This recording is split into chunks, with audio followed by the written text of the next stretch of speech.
Good afternoon and welcome to the New York City Council hearing for the Small Business Committee. At this time, please put all electronic devices on silent. At no time, anyone is to approach the dais. If you want to testify or have any questions, please see one of the Sergeant at Arms. Chair, you may begin.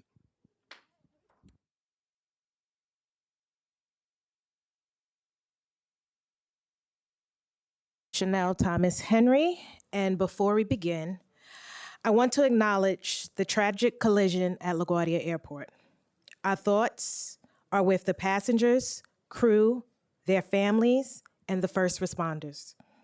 As a representative of this community, this hits close to home, and we are holding everyone impacted in our prayers. Moments like this remind us how deeply connected our communities are and how important it is that we show up for one another, not just in crisis, but in how we build stability and opportunity every day. Welcome to today's hearing on the fiscal 2027 preliminary budget for the Department of Small Business Services. I am honored to serve as chair of the Council's Committee on Small Business. Small businesses are the backbone of our economy and give our neighborhoods their unique identities. It is crucial that New York City continues to support its diverse universe of small businesses. I am excited to hear from the agency about how this preliminary plan responds to the needs of our small business community and how the resources will be utilized. For context, SBS fiscal 2027 budget, as presented in the preliminary financial plan, totals $115.3 million, with $41.5 million, or 36%, supporting 397 budgeted full-time employees. This budget is $58.2 million, or 33.5%, less than the fiscal 2026 adopted budget of $173 million. Of the total budget for the agency, $115.3 million, or 62.2%, supports SBS operations. The remaining $70.2 million of the budget is pass-through funding for the New York City Economic Development Corporation, NYC Tourism and Conventions, Brooklyn Navy Yard, and the Trust for Governor's Island. One of the issues SBS continues to struggle with is its extremely high number of vacancies, which is currently at 23%. Despite this, the preliminary plan includes an increase of 30 budgeted positions for SBS Business Development Program area. It will be important for the committee to understand what steps the agency has taken to fill vacancies to help carry out its mission. It is the council's responsibility to ensure that the city's budget is fair, transparent, and accountable to New Yorkers. This includes equity in funding and assistance. SBS plays a key role in critical initiatives, from supporting and uplifting minority and women-owned businesses to the invaluable work that Workforce One centers do connecting New Yorkers with jobs. However, this committee would also like to understand the quality of jobs that the department is connecting these job seekers with. Furthermore, small businesses need SBS to effectively distribute loans, technical support, and cut red tape. I look forward to hearing from the department on all these issues and more. I would like to both congratulate and thank the new commissioner, Kenny Manaya, First Deputy Commissioner Michael Forte, and Chief of Staff Harris Khan for testifying today. I would also like to thank both my staff and the staff of the Finance and Legislative Divisions for their help in preparing for this hearing. Glenn, Dan, Chima, and Rebecca, thank you. And the committee staff will now administer the oath. Panelists, please raise your right hand. Do you affirm to tell the truth, the whole truth, and nothing but the truth before this committee, and to respond honestly to councilmember questions? I do. You may begin. Thank you, Chair. Good afternoon, everyone. Chair Thomas Henry, members of the New York City Council Committee on Small Businesses. My name is Kenny Manai, and I'm the Commissioner of the New York City Department of Small Business Services. I am joined here today by First Deputy Commissioner Michael Forte and Chief of Staff Harris Khan. and in spirit with over 300 SBSers who are out there serving New Yorkers as we speak. I am pleased to appear before you to discuss our fiscal year 2027 preliminary budget and begin the first of many conversations on how we can partner together to support New York City's small businesses. Last Monday, I took office as the first Dominican American to serve as SBS Commissioner. This once-in-a-generation opportunity to deliver for small businesses under Mayor Mamdani is deeply meaningful to me. My family has owned and operated a bakery for the past 42 years, and I grew up watching my parents hustle and wear many hats. They were the accountant, the chef, front of the house, and HR all rolled into one. As SBS Commissioner, my job is simple: make it easier for small businesses like theirs to open, operate, and succeed. Mayor Mamdani has made clear that supporting small businesses is central to his affordability agenda. Just 14 days into the administration, he issued Executive Order 11 to cut red tape and help businesses open faster. That commitment reflects a simple truth. When businesses thrive, small businesses thrive, they create jobs and strengthen our neighborhoods. To support SBS's charter responsibilities and Mayor Mamdani's affordability agenda, SBS's fiscal year 27 preliminary budget stands at $185.5 million, with an authorized headcount of 397 employees. Approximately 38%, or $70.2 million, represents pass-through funding for other city entities, including the New York City Economic Development Corporation at $30.6 million, NYC Tourism and Conventions at $23.1 million, and the Trust for Governor's Island at $16.5 million. We serve as a funding conduit to these other city entities and thus do not spend or manage any of those funds. The remaining $115.3 million, or 62% of the fiscal year 27 preliminary budget, is allocated for SBS's core program. Let me tell you about some of the small businesses we have helped. Gina and Giselle Chung had long had entrepreneurial aspirations. The two sisters started out by operating an empanada business in Queens, taking online sales and marketing through WhatsApp. But like many businesses, picking up traction and a loyal customer base, they wanted to expand and grow with a storefront, but did not know the next steps to take.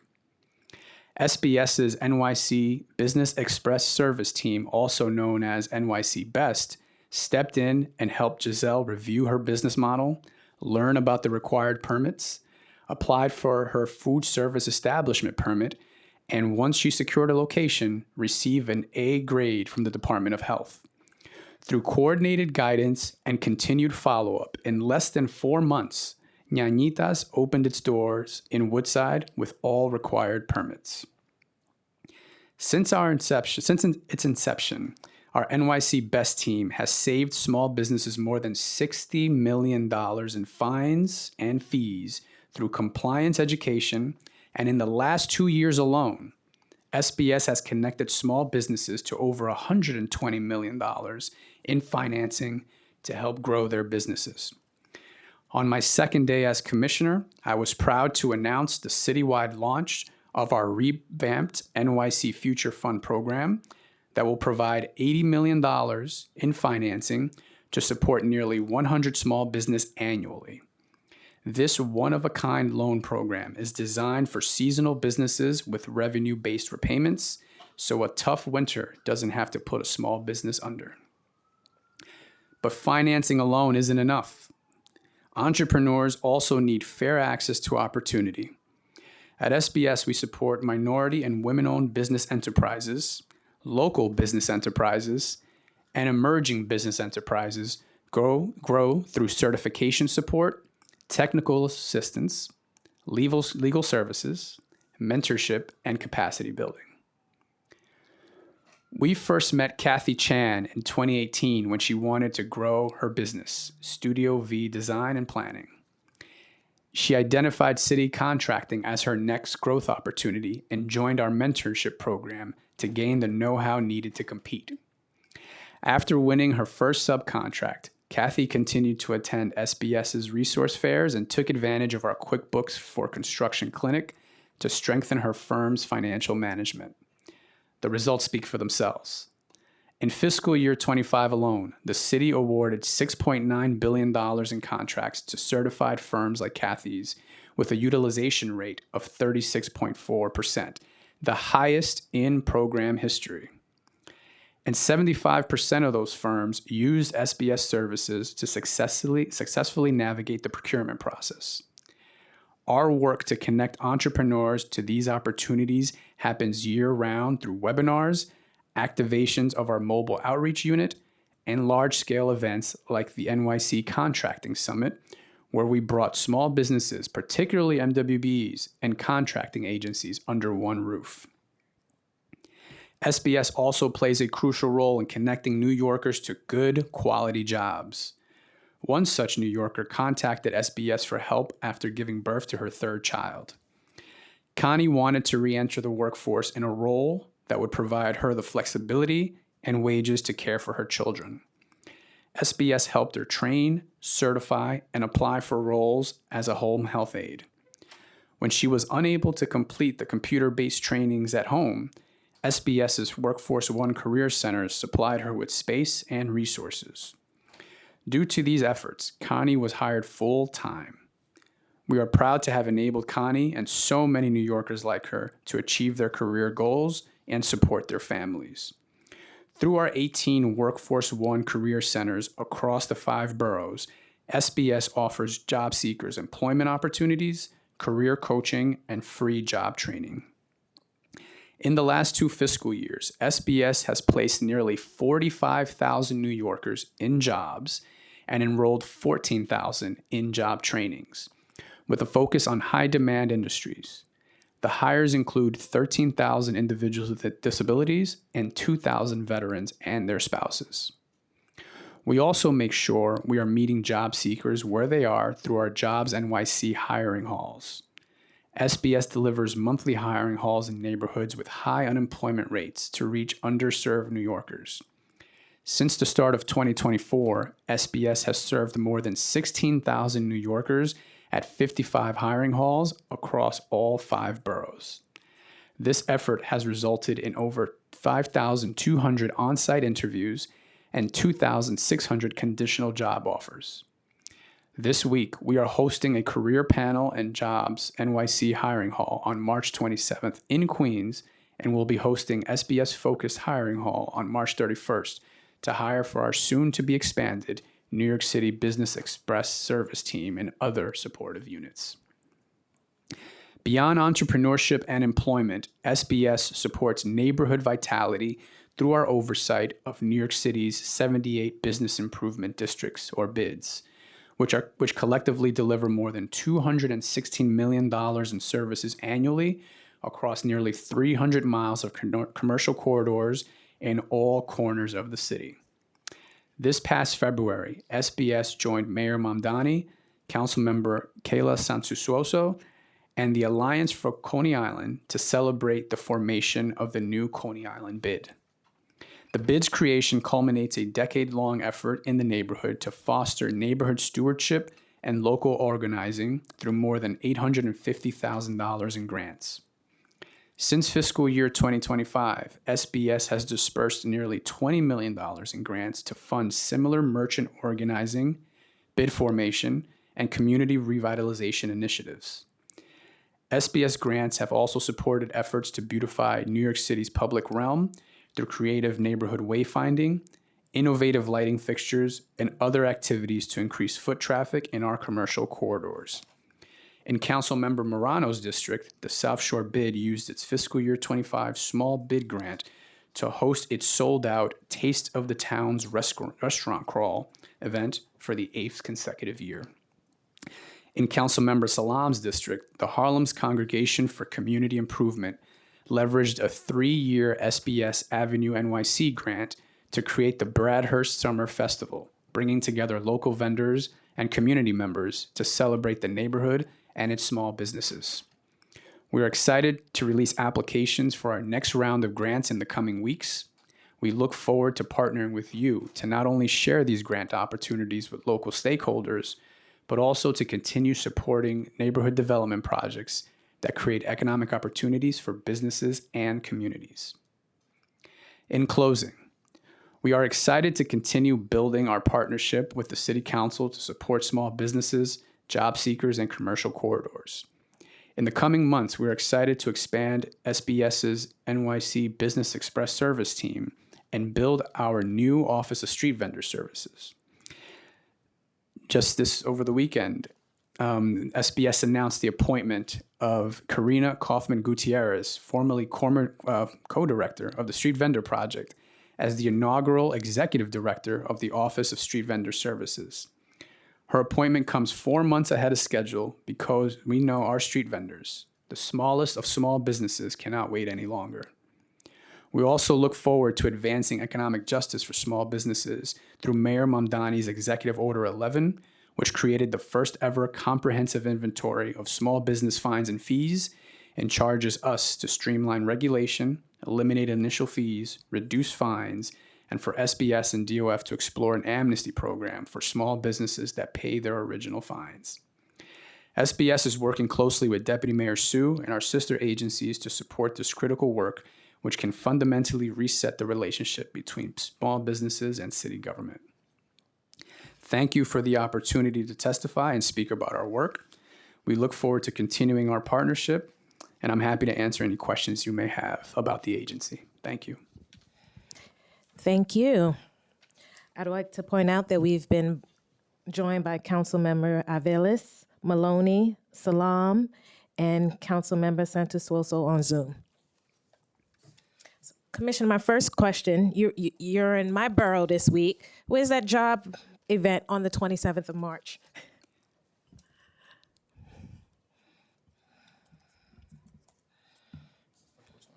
I believe that's in Jamaica, Chair. Yeah, if you can get us the details, that'd be great. Any opportunities for anyone to get employment, we'd love to help out and help get the word out for you guys. Absolutely. So, NYC Business Express Service Teams, NYC BEST. The preliminary plan includes $2 million in fiscal 2026 and baselines $4 million in starting in 2027 for NYC BEST. The funding supports 30 new positions and is anticipated to support and assist over 2,500 businesses per year. Have any of the newly added positions been filled to date? Not to date, Chair. As I mentioned in my testimony, we have an upcoming hiring haul on March 31st at our offices at 1 Liberty Plaza here in downtown Manhattan to fill those roles. The jobs are posted, and we're looking to hire aggressively. And how will the funding support the 2,500 businesses this year if the positions aren't all filled? Well, we hope to fill those positions as soon as possible. Currently, we have 14 staff dedicated to the NYC BEST program, so we are serving businesses as we speak. Okay. The additional lines would help us serve more businesses. And what is the cost per business served, like when you serve each of those businesses? I believe that the average cost per business served is about $430.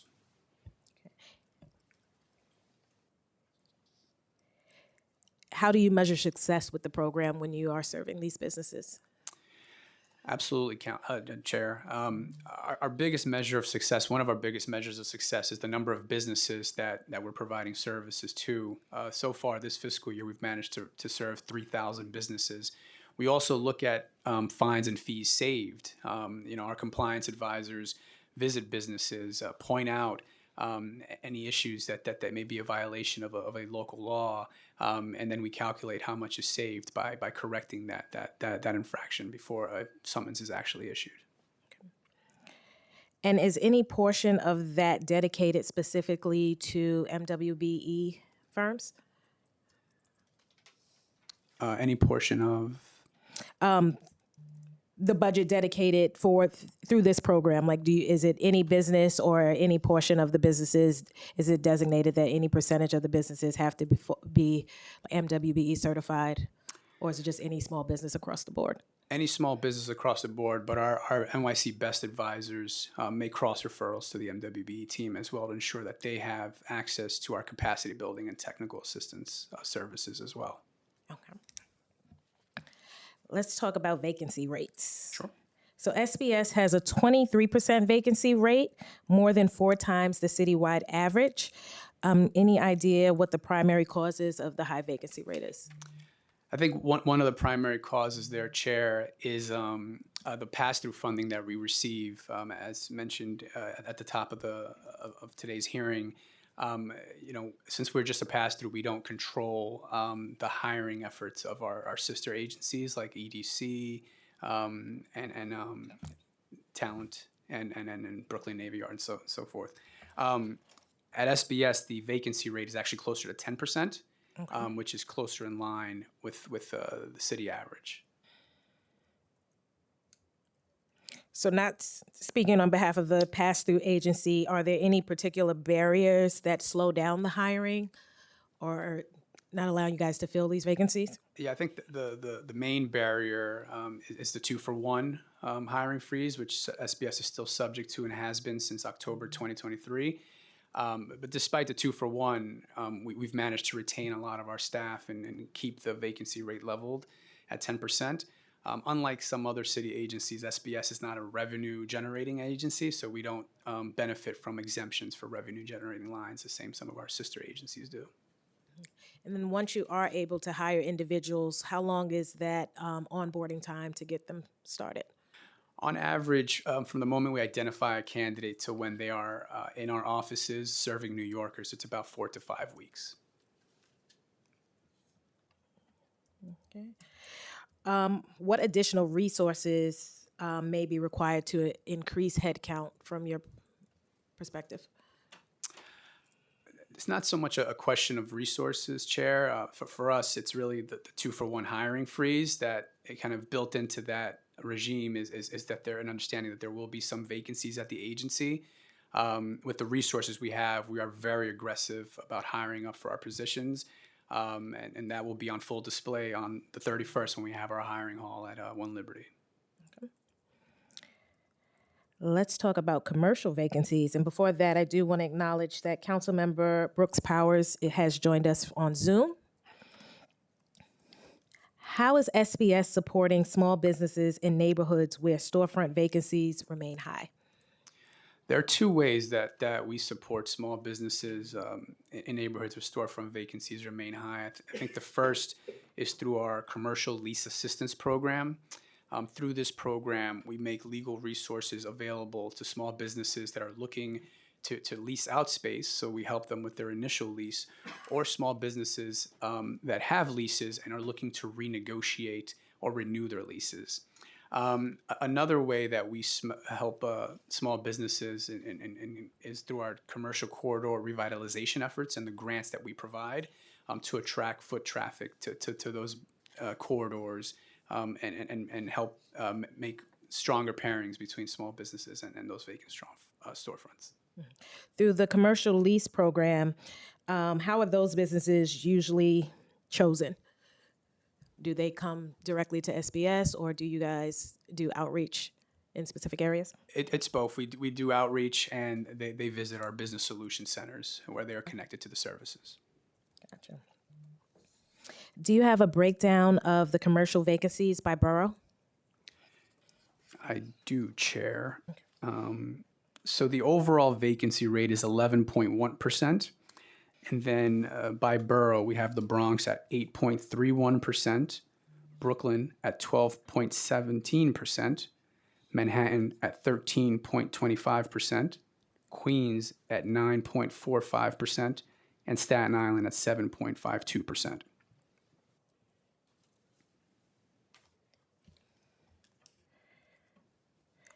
What funding is dedicated to revitalizing commercial corridors in underserved communities specifically?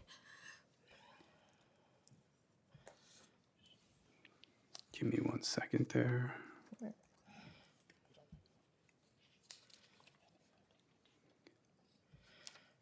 We don't have any dedicated funding for that purpose, Chair.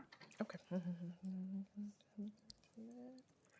But what I can say is that we do have the NYC grant program, which funds community-based organizations that will execute commercial revitalization activities in low and medium income neighborhoods. And that's the NYC grant program? Yes, the Avenue NYC grant program. Gotcha.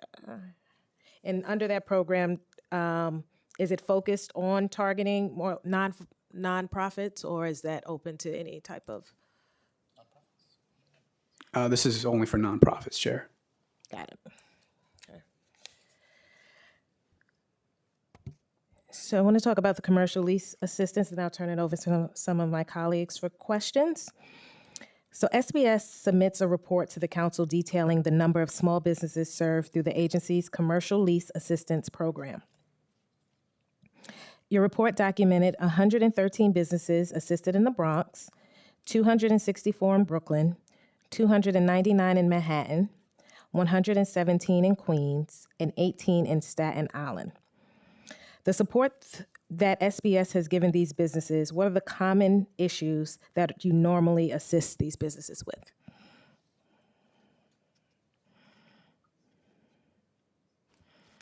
Thank you for the question, Chair. So as I mentioned earlier, the scope of services include assistance negotiating a lease, if they already have a lease,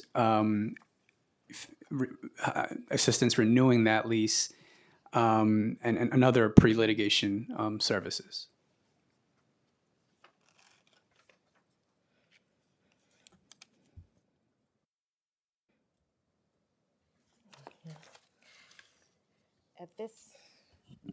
I'd like to mention that we've been joined by Councilmember Hanif.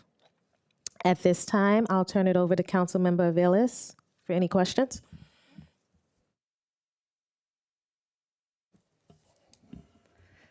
So first, congratulations, Chair, on your first preliminary budget hearing. Doing a fantastic job. Congratulations to you, Commissioner. You didn't see me waving when you said you were the first Dominican to be the SBS Commissioner. Thank you, We're Councilmember. so proud and delighted to welcome you. Thank you. Thank you to your extraordinary team. Harris has been quite incredible, an incredible partner. So I'd like to ask just a couple of questions in particular. I represent District 38, which has a very large industrial business. Much of my work has focused on preserving and supporting our industrial manufacturing business zones, which, as you will know, over the decades, the city has made a dance around it, and what we see is a sector that is decreasing in land mass and really needs support. When emergencies happen, we turn to that sector, and it just underscores how important they are to hold in New York City. So in particular, I want to talk about the new RFP that SBS has put out, and particularly why we are so concerned about the new structure of the RFP and the terrible impact that it's going to have on our providers who have decades of experience. So can you confirm for the record that SBS intends to end the Industrial Business Service Provider Program and transition it to this new Business Solutions Center RFP that it released earlier this month? Thank you for the question, Council Member. So SBS's intent is not to end the IBSP program. In fact, our intent is to make sure that those services are available at all small business solution centers across the city, an expanded array of small business solution centers across the city. So that is not our intent. Okay, I think we may not be aligned then. It looks like the structure of the program actually waters down and may lead to very unintended consequences. Can we, did SBS at all engage with the industrial service providers to get their feedback around what could be done to support and improve outcomes? Unfortunately, Council Member, this is a competitive solicitation, and we're unable to engage with entities that could potentially apply to the RFP before issuing that RFP. Okay, but because of procurement rules. As a matter of practice, do you normally convene businesses that are potentially impacted by an RFP to solicit their feedback to understand the corners of the possibilities of negative impact and or positive impact. Okay. So my colleague has informed me we did receive feedback from businesses before I arrived at the agency. And when did you receive that feedback? Council members, so on the approach and the design of this new program, there was feedback received from businesses. It was really a year-long process of exploring, understanding, researching, and analyzing the data and the outputs that the system generates. Is also informed by the industrial plan that the city issued last year, where one finding is that 3 out of 4 industrial business jobs are located outside the industrial business zones. Yeah, there's a lot of problems with the industrial business plan in its draft, which I think for the record, that has been well documented. We're still struggling around what some of the findings have been. If the businesses have been working with a trusted organization for decades, why would they suddenly reach out to a different, unfamiliar entity for assistance, as is proposed in this new RFP? So certainly our intent is to continue to leverage the expertise that exists in the city. Within the RFP, we're explicit that entities that apply must possess either 5 years of demonstrated experience working with industrial businesses or partner with an entity that has at least 5 years of demonstrated experience working with industrial businesses. Thank you. We definitely have that experience and expertise with our current providers, but it appears that under the RFP, there's a significant reduction in staffing dedicated to industrial businesses. We saw a similar trajectory happen with actually our Action NYC in the immigration space, where the RFP actually watered down quite heavily staffing structure, and we see the outcome of that, right? So how does a single FTE per borough serve the 400 or so businesses in Brooklyn's IBSPs that they currently serve within this contract each year? So our intent, council members, to make the services available citywide. Right now we have about, I think it's 16 centers available, and only 9 of them serve industrial businesses. Our goal is to have at least 20 locations across the city with all of them serving industrial businesses. So that's certainly our intent, is to make these services available across the board. I'm certainly out of time, but you're going to hear certainly more from us. I will say we are very concerned with what was put forward and would like a commitment from you to have a conversation with us and the providers and try to find a place where we have some common agreements, because right now we are very far apart. Absolutely, Councilmember, and I look forward to meeting with you on the 3rd. I know, I'll be we have walking the district time. with you, so. And lastly, just one budget related, if I may, I cannot go without saying this. I noticed in the budget charts that the Brooklyn Marine Terminal Corporation operations allocation in fiscal 26 was 128, which I understand that to be. Fiscal 27 shows 518. Could you tell me what that substantial increase is for? So that is a EDC. Those are EDC funds. I'm not able to speak to those, unfortunately. Okay, they had their stuff earlier. Thank you, and I look forward to working with you. Thank you, Councilmember. Thank you, Councilmember. Councilmember Maloney. Thank you, Chair, and thank you, Commissioner, for testifying. The preliminary budget plan includes $43 million in anticipated federal funding, which is nearly 40% of SBS's standalone budget. The Trump administration has been signaling that there might be clawbacks, particularly to cities like New York and federal assistance. So my question is, have you modeled various scenarios in which either partially or all of that federal funding is withheld?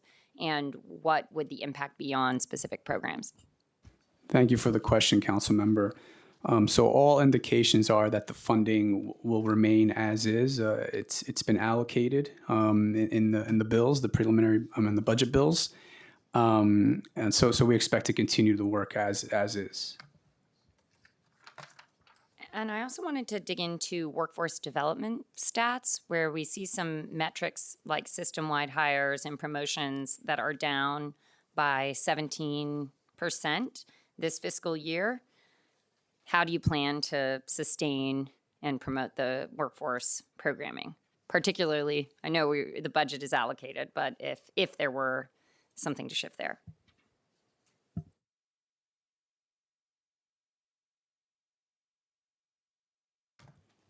So with respect to the Workforce One stats, we're very proud of the fact that we were able to serve 100,000 New Yorkers and connect them to 22,500 jobs this fiscal year.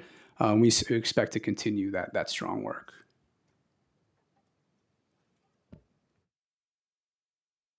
Thank you. Thank you, Council Member. Next up, Council Member Salam. Thank you, Chair, and thank you for your testimony. I want to start with Workforce One as well, performance gap. Workforce One, walk-in traffic increased 12%, but hires and promotions declined 17.5% from 7,787 to 6,424. Why is more traffic not translating into more employment outcomes, and has staffing vacancies impacted job placement capacity? System-wide hires remain below the 25,000 target. What changes are needed to improve conversion rates? Thank you for the question, Council Member. So vacancies have not impacted service delivery. I think we're very proud of the 100,000 New Yorkers we served and the 22,500 jobs we were able to connect them to. What you're seeing in the data there is a historic lag in the reporting. And we expect that to even out by the end of the fiscal year. We had a similar lag last year, and the increases evened out at the end of the fiscal year. Yeah, I think that's it. And so training enrollment, we've seen that the customer enrollment in SBS training programs has collapsed 33.7% in the first 4 months of fiscal year 26. This is a critical metric for workforce development. What explains this severe decline, and is this related to programming changes, staffing gaps, or reduced outreach? And how will the fiscal year 2027 budget address training enrollment recovery? So you're seeing a similar dynamic play out there as well, Council Member. To be more specific, the decrease is a lag in the reporting, just because we're taking a snapshot, a very tight window, and we expect that to even out at the end of the fiscal year. Regarding the federal funding crisis, 37.7% of SBS fiscal year 2027 standalone budget, $43.4 million, depends on federal support, including $32.6 million in federal workforce development funds. The Trump administration has signaled potential withholding of federal assistance to New York City. What contingency plan has begun? And if federal funding is cut, what programs would be reduced or eliminated? And should the city begin budgeting for federal funding shortfall? So as it stands, Council Member, the funding is not as in doubt as it was in the past. All indications are that the funding will be renewed at the same rates as they were previous fiscal years. And we look forward to doing the work to serve New Yorkers with that funding once we receive it. I'm hopeful too. Yeah. But we got to just in case, we got to definitely have a contingency plan because, as we've seen, hope is not enough. The agency administration budget collapse. We've seen the agency administration OTPS decrease from $4.6 million in fiscal year 26 to $2.3 million in fiscal year 2027. A $43.3 million reduction in contractual services. What services are being eliminated? Are these pass-through reductions related to EDC changes, and how will this affect administrative capacity at SBS? Thank you for that question, Council Member. So what you're seeing reflected there is the pass-through funding we mentioned earlier. But what we didn't mention earlier that's also included there is the council discretionary that usually comes in at the end of the fiscal year, right around the adopted budget for the next fiscal year. Thinking I just have one last one right in time. The New York City Tourism Investment, NYC and Co., received an increase from $21.6 million to $23.1 million in fiscal year 2027, plus separate World Cup marketing allocations. What is the expected return on investment from tourism spending, and how does the NYC and Co. support small businesses, particularly in tourism, hospitality, and the retail sectors?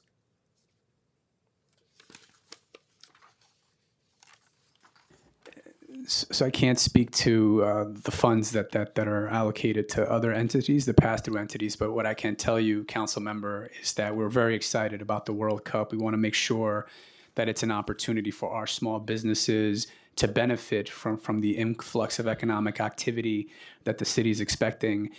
So in addition to previous outreach efforts before I got to the agency, on Wednesday, we're connecting all of our small business partners for a briefing with the World Cup czar, Maya Honda, for additional information on how they can leverage the World Cup. We also have a landing page for small businesses, nyc.gov/game ready as well.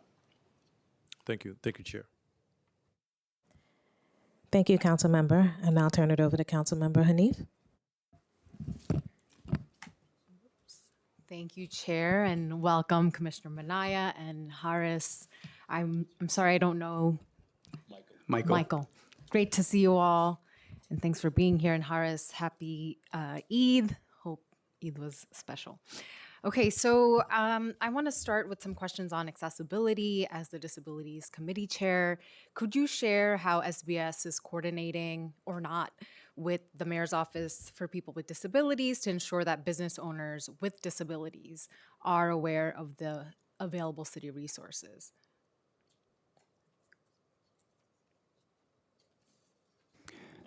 Thank you for the question, council member. So that is a very close partnership for us, in addition to our partnership with CCHR, to make sure that business owners are aware of their responsibilities with respect to accessibility laws. And also, obviously, on the contracting side, we make sure that all of our partners have accessible sites for New Yorkers. How are you able to assess that? Or how are you evaluating that small businesses are accessible infrastructure-wise and also worker protection-wise?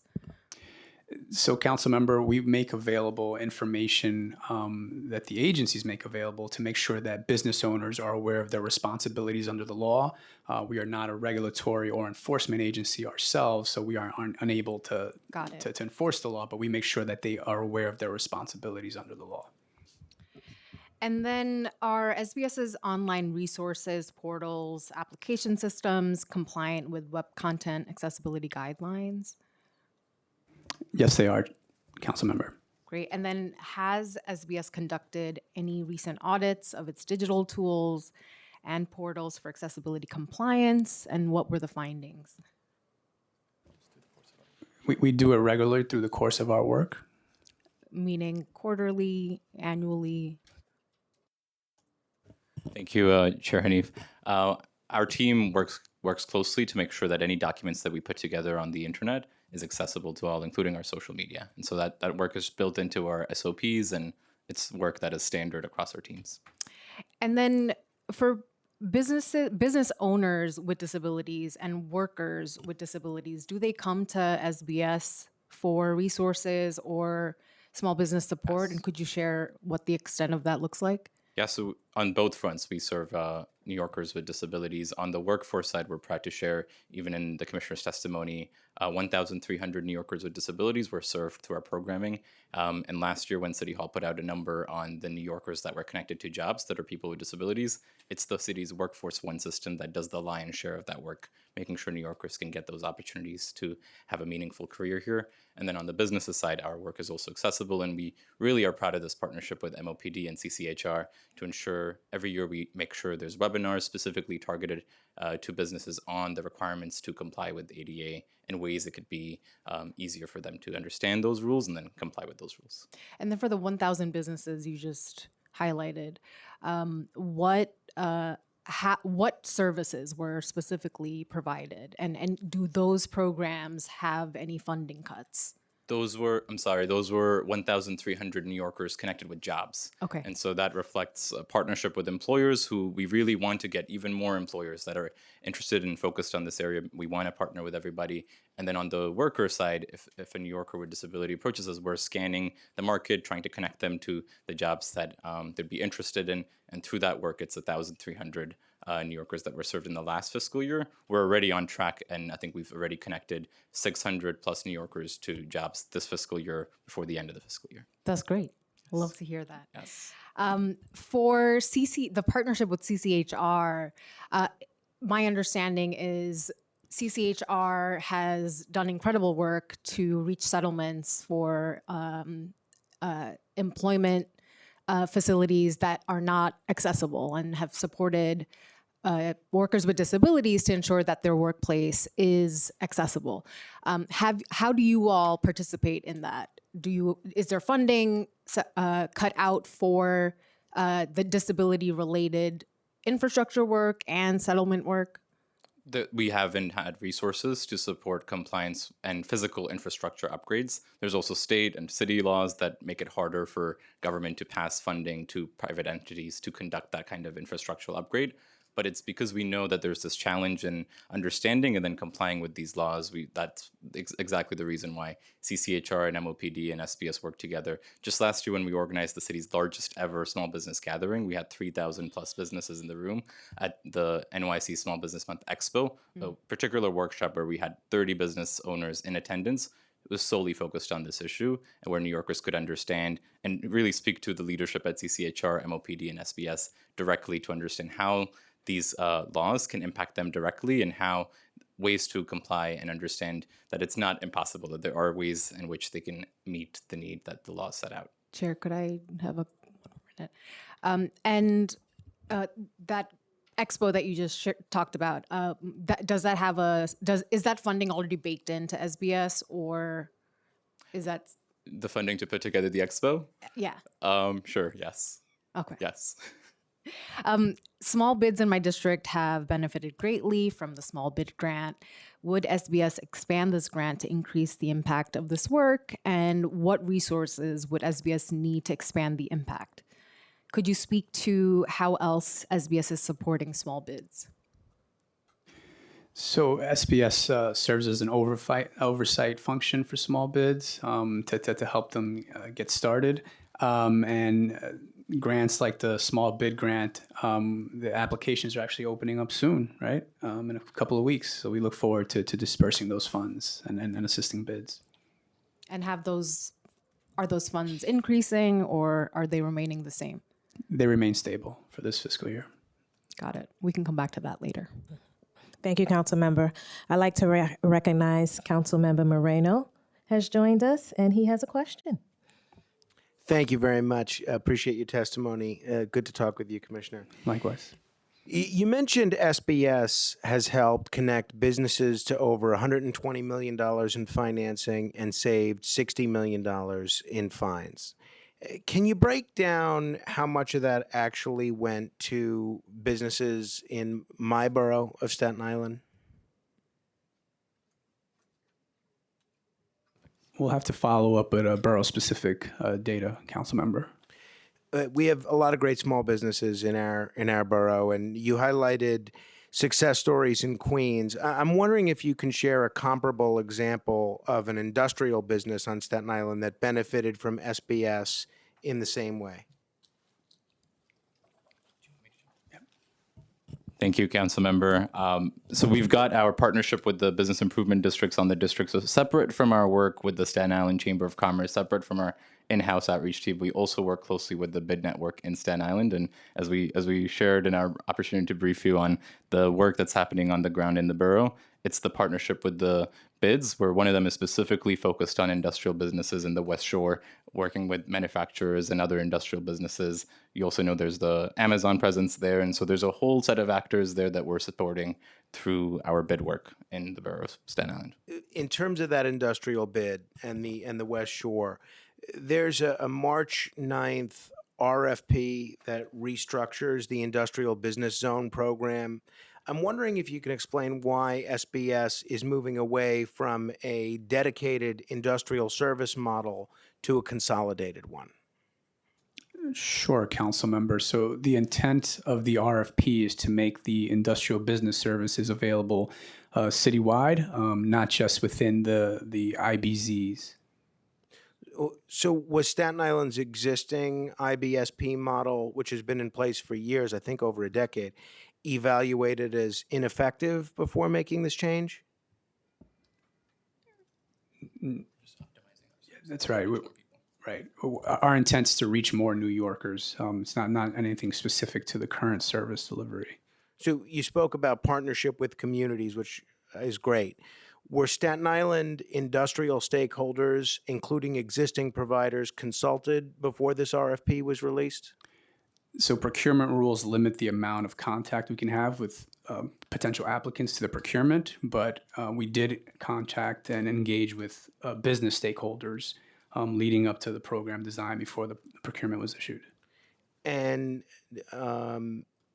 obviously, Staten Island's current provider has decades of relationships with the industrial community. What safeguards are in place to ensure that institutional knowledge isn't lost if a new entity is awarded the contract?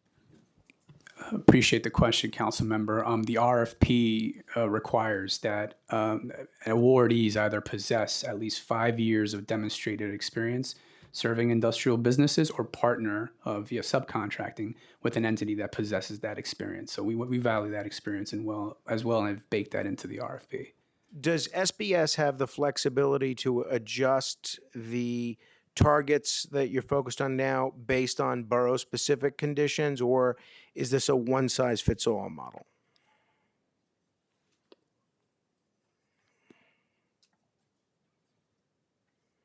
To answer your question, council member, the issue of targets, that comes later after we have selected awardees, and that's part of the contract negotiation. This contract expands expectations significantly, more outreach, more services, a satellite location, which is terrific. But it only funds 3 staff members. Do you believe that staffing level is sufficient for a borough like Staten Island? So 3 is the floor. That's the minimum, council member. Got it. Okay, thank you. Lastly, on the RFP, from me, the RFP was released March 9th with an April 17th deadline. That's a very tight turnaround to design a completely new service model. Why such a compressed timeline? Yeah. So we want to make sure that there isn't a gap in services. The contracts expire June 30th, 2026. So that was the intent there. So, and at the end of this 3-year contract, how are you going to measure whether this new model actually worked better than the current IBSP structure? So metrics and outcomes, those are things that we'll discuss during the contract negotiation process once we've selected the vendors. Thanks very much. Thank you, council member. Thank you, Chair. Thank you, council member. I'd like to say we've been joined by Finance Chair, Council Member Lee.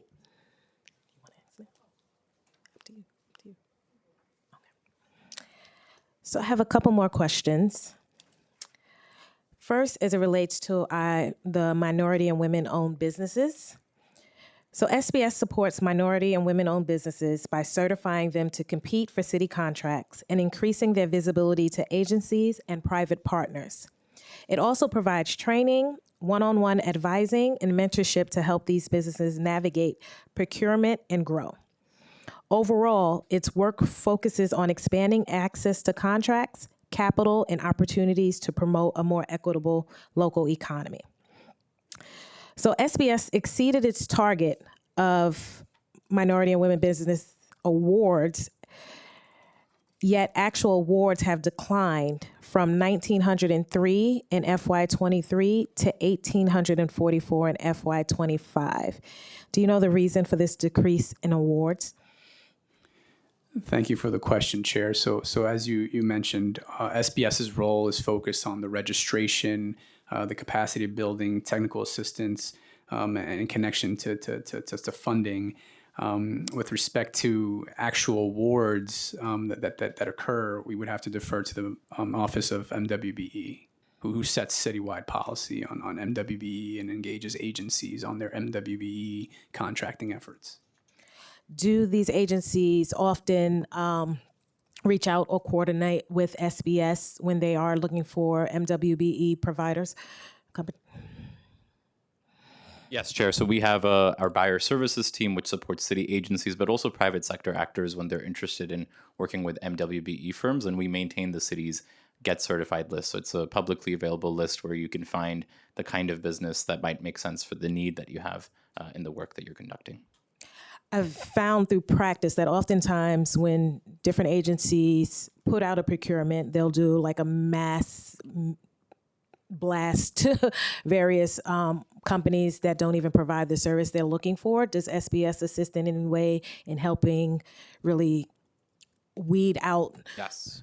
Yes. So what happens if an agency chose to work with us, they would reach out to our team. They would tell us they were looking for X, and then our team will conduct an analysis first, scanning the industry codes in the MWB system where vendors have already identified themselves as vendors that could deliver that work. But then on top of that, they'll look at past performance, they'll look at any other information, and really the description. There's a profile that our system builds in where a business can describe the kinds of work that they do. So the team, the buyer services team, will look at all of that and then give the agency a curated list of vendors that could be responsive to the need that the agency has. Do you know offhand which agencies don't use your services in that regard? I think it's hard to tell which agency don't, but many agencies do, and even private sector partners. So when we first started engaging with the host committee for FIFA, we asked them to consider working with the city's MWBE businesses, and they've asked a couple questions last year, and we followed up with curated lists of MWBE businesses that could support them in their work. Oh, you opened up another question. Do you know, have they actually engaged any of those businesses, and how many businesses are we working with for the upcoming World Cup? We haven't heard from them on if they've engaged with the city's certified MWBEs or have received any metrics from them on that regard. I'd encourage you to give them a nudge. What 80 days away? Yes. What percentage of certified MWBEs are actively receiving city contracts to your knowledge?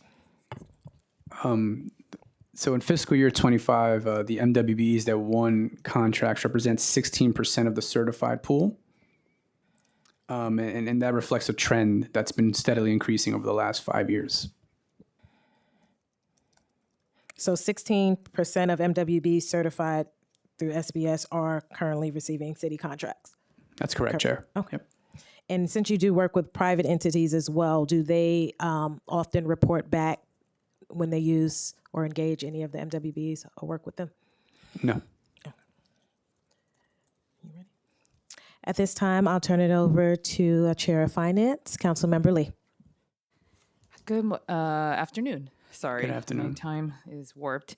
And thank you so much. I want to say to your Chief of Staff, Harris Khan, because he's been very helpful with our office on a bunch of different issues. So you have a great Chief of Staff. And just had a couple questions. So I noticed for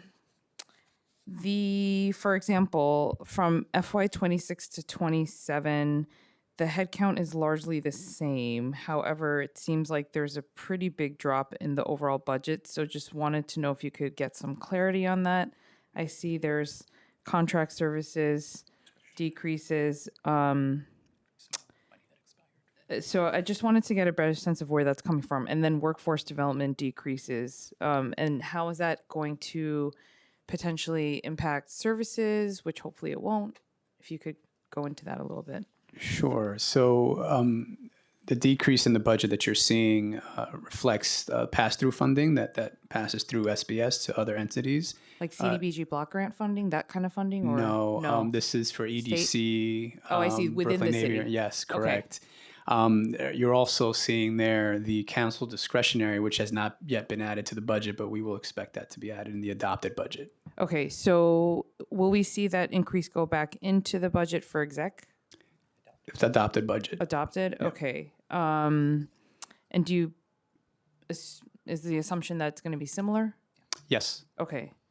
And then also, is that the same reason? Because I noticed that for the contracts, the numbers of the contracts from FY 26 to 27, for example, for contractual services, It's the same number, actually. There's only one contract that's different, but then the amount is pretty, the delta in the amount is 129 versus 58. So I was just wondering why that decrease is happening and which contract. And then also same thing with economic development. It went from 61.6 to 42.9 with the same number of contracts. And so just wanting to know what that difference is. Thank you for the question, Chair. So in the fiscal year 27 prelim plan, there's a difference of 3 contracts overall, three contracts less. And these are all EDC contracts. The single largest drop is an EDC contract. Okay, because the number of contracts are the same according to the OMB sheet here. That's why I'm wondering where the difference in funding is.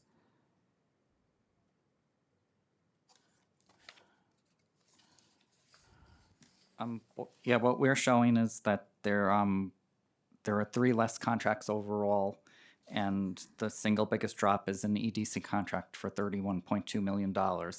We also have some SBS program contracts that are ending this year, but they're in the procurement pipeline to be put back into the plan. So there's really no, at the end of the day, when analyzing this, there's no change regarding SBS contracting for our core services. Okay, and then those will also be put back in during the adoption process. Okay. Yes. And then I see here for new needs, it went up from FY26 to 27. So new needs in FY26 was about 2.7, and then in FY26 2.7, and then FY27 it's about 5.3.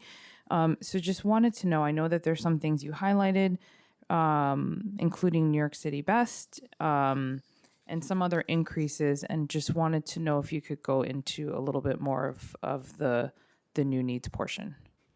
Sure. So $4 million baseline for the new needs is for NYC Best to hire those 30 staff lines. There's some small OTPS associated with that as well. There's about $430,000 licensing software for a CRM system that we use to track service delivery. And then there are smaller grants for several bids. I think the Long Island City bid, Jamaica as well, Right. in addition to a cost of living adjustment at $400K. Okay. And that's for all of the staff currently, correct? That are line item? Okay. Okay. Yes. Perfect. So I know that you guys all submitted your savings plans last Friday, and just wanted to know, because there were 92 vacancies and 300 active staff at SBS at the end of January for 23% vacancy rate. So just wanted to know how that's changed, maybe if you have updated numbers, and how much anticipated accruals you're looking at for that. Sure. So the number of vacancies at SBS, excluding talent and other pass-through entities, is 38 to date. And we were actively recruiting and trying to hire up those vacancies. SBS is still under the 2-for-1 hiring freeze, so Okay. that poses a challenge. But Got it. When is that going to be, turned off, I guess, or lifted? hopefully soon. Okay, got it.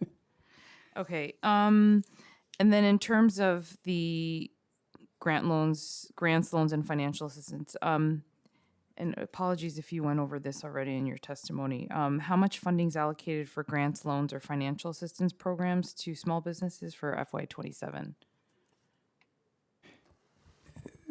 So just last week, together with the mayor, we announced the NYC Future Fund. It's a brand new loan initiative, first in the city, to provide businesses who experience seasonal revenue changes with a loan product that fits their needs and helps even out their revenue. And that's an $80 million fund. Okay, perfect. And then I think, obviously we're worried about the recent news that the Trump administration had put out ending SBA loans to immigrant-owned businesses. And how do you anticipate that having an impact on the economic growth of our city? Yeah, I think anytime you know, over half of the businesses in New York City are immigrant owned and operated. So anytime you remove a significant financing source, that there will be an impact there. At SBS, we don't receive SBA loan funding. So we're focused on directing businesses to the loan products we do have available, such as the Future Fund, and to our Fund Finder resource, where we partner them with responsible lenders to find a loan product that suits their needs. And I'm assuming you partner with all the CDFIs, and All the groups, yes, CDFIs, which yes. is doing great work in the community. So especially the immigrant community. So that's great to hear. Have you asked for additional funding from the state also during the budget process? No, we're city funded. Okay, so there's nothing there that the state would be able to help with in terms of economic development or MWBE programs? No, not that we're aware of. Okay. And then what programs have seen increased funding without proportional outcomes and improvements?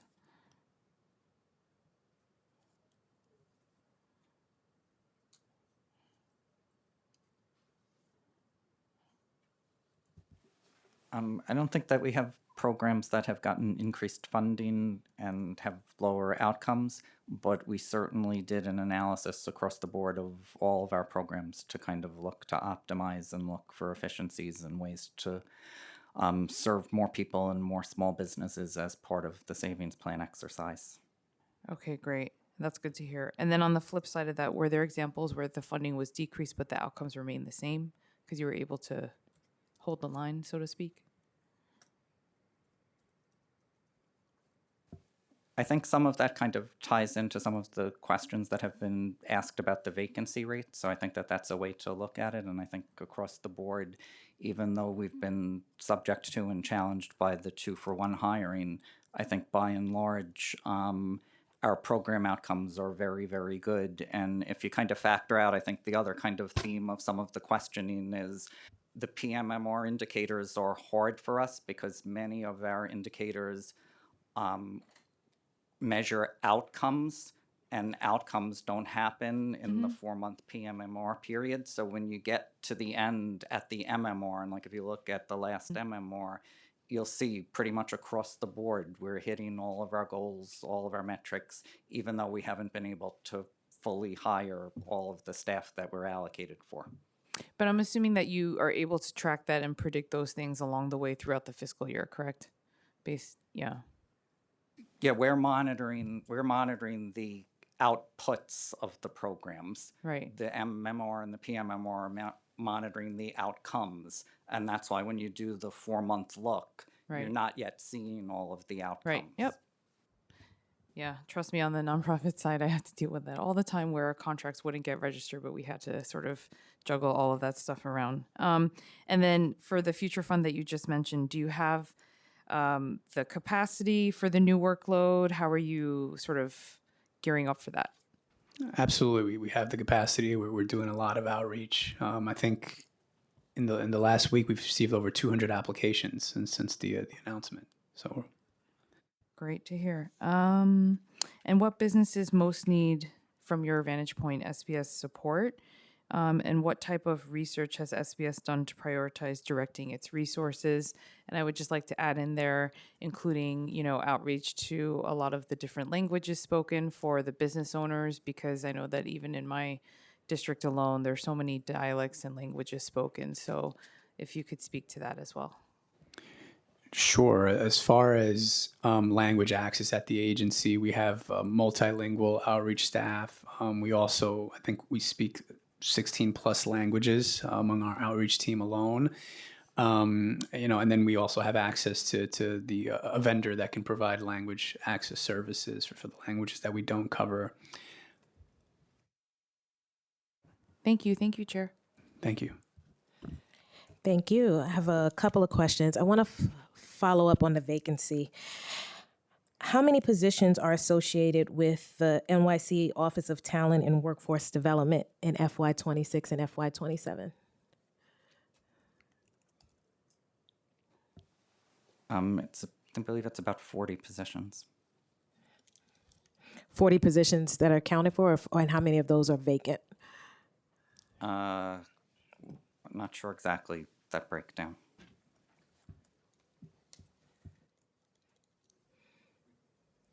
We'll follow up with you, Chair. I think it's over 10. Okay, thank you. Moving on to Executive Order 11.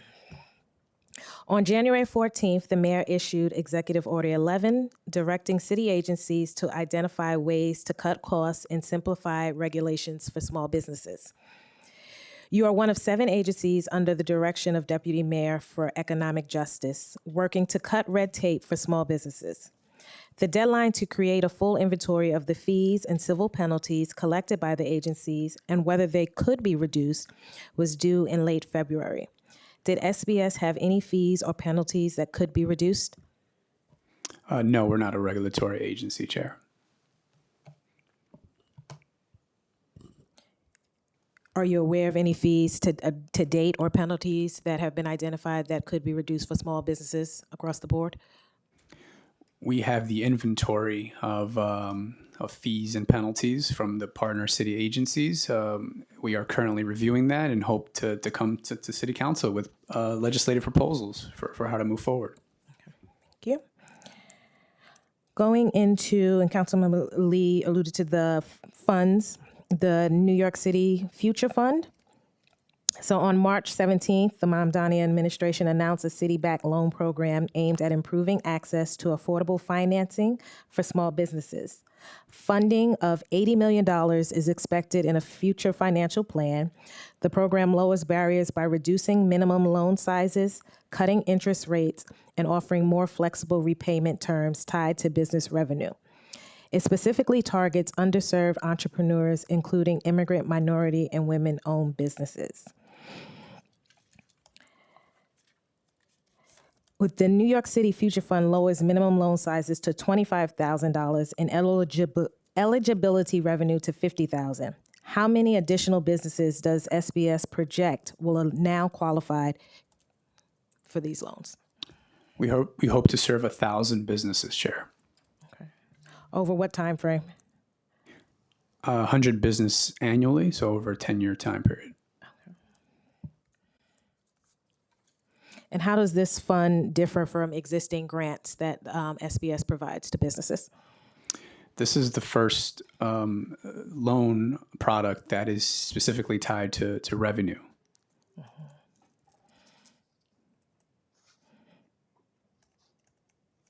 Speaking of revenue, the new fund reduces the monthly repayment rates from a flat 9.5% of revenue to as low as 2% of monthly revenue, depending on loan size and business needs. Can you tell a little more about how that criteria will be used and how the department is managing the risk of these loans?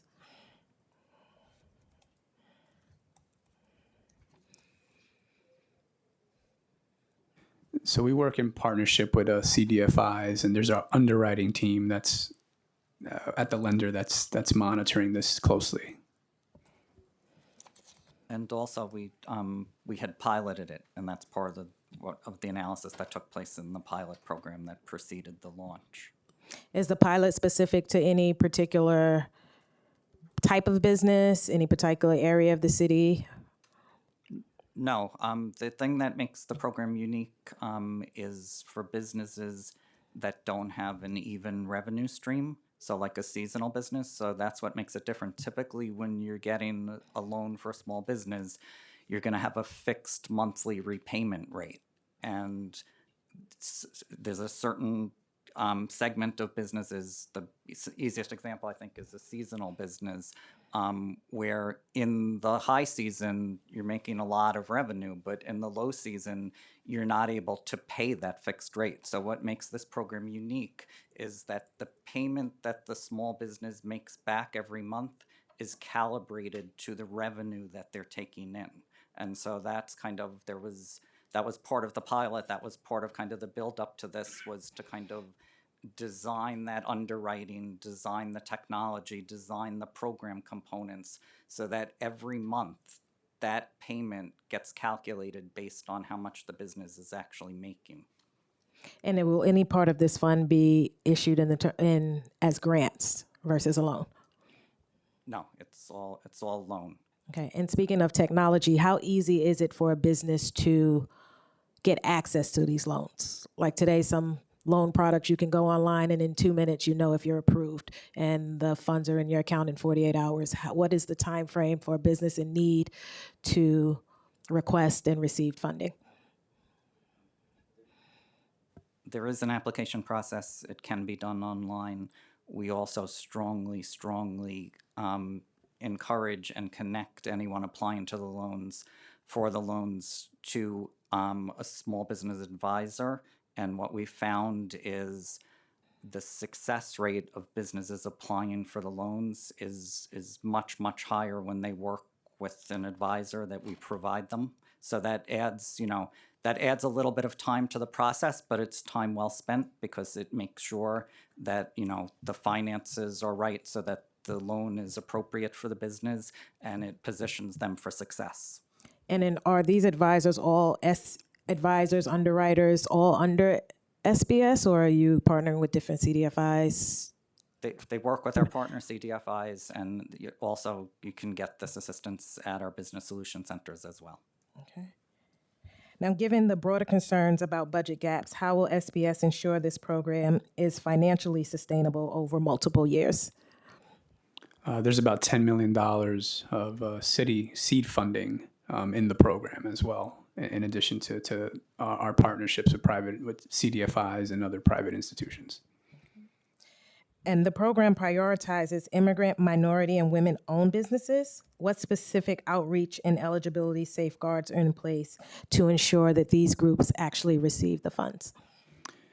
So I think primarily we're relying on our partnership with CDFIs who are in the community, know the businesses, and have those longstanding relationships. In addition to other outreach that we at SBS are doing to inform the business owners about the program. Going to other business assistance, financial awards to businesses dropped 10.4% year over year, and significantly since fiscal year 2023. What are the primary drivers of this decline? So we're very proud of the fact that we've served 488 businesses and facilitated over 563 awards in fiscal year 25, totaling $46 million. These are great results for small businesses here in New York City. The decrease you're seeing there is reflective of the reduced availability of low interest lending capital as federal COVID recovery funds have expired at the end of fiscal year 24.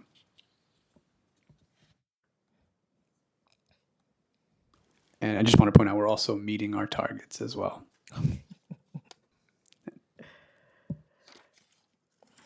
Okay, at this time, I will turn it over to Councilmember Aviles.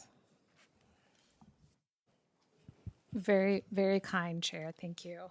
So, just to follow up on the IBSP's contract. My understanding is that the contract is in total worth $1.2 million. Is that correct?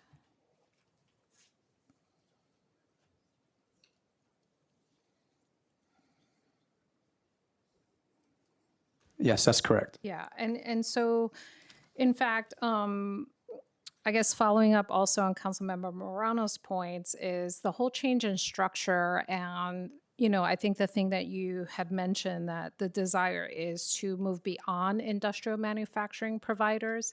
Is your intention to add additional resources to that contract, or will it remain the same? Well, our intent is not to move beyond industrial providers, is to ensure that those services are available at all of our sites. And we encourage industrial providers. And outreach, change the structure, but not add any new resources. We encourage them to apply to the RFP. Okay. For sure, and make sure that the services are available.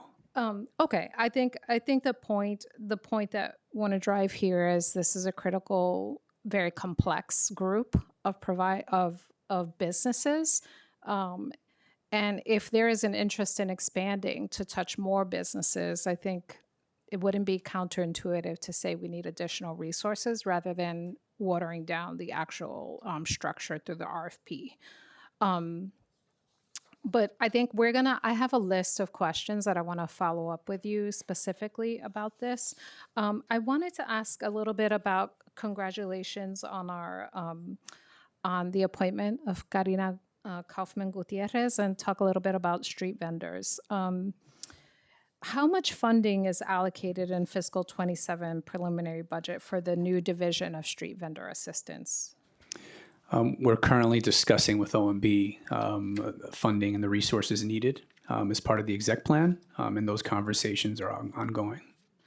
And how much are you anticipating in terms of staffing and resources that will be needed to launch this program? So I think our previous fiscal impact statement, right around the time when the bill was passed, had it at 8 staff lines, totaling about $2.8 million. Are you targeting to expand the office to meet the new mandates of increasing licensing? Well, the mandates of increasing licensing, the resources we are requesting are to serve vendors. The licensing resources that would be needed to issue additional licenses would be at the agencies, at the licensing agencies. Here, it would be DOHMH and DCWP. You hold a piece of the puzzle. In terms of how much of the portion of SBS's budget will be dedicated in particular to street vendor outreach, given kind of the new licenses, which is really important? So our intent is to use all the resources at SBS's current disposal, including the outreach team, to make sure that folks are aware, the NYC Best team and others, to make sure that street vendors are aware that the licenses are available, and to also hear from street vendors about what are the regulatory burdens that they're facing, right, that we can help tackle as part of EO 11 as well. Great. This is, important to us as another community that has so many small business owners and our smallest business owners. It's important that we set it up for success and provide the resources really that it so desperately needs. Lastly, do you know what the per license administrative cost might be? And if SBS is ready to increase the volume of that? We would have to defer to DOHMH and DCWP on what the administrative cost is per license, and their capabilities to take on the additional volume. Just one more item that I wanted to point out with respect to street vendors is our new $750,000 challenge procurement that we're issuing to try to tackle some of the issues and provide additional services to street vendors.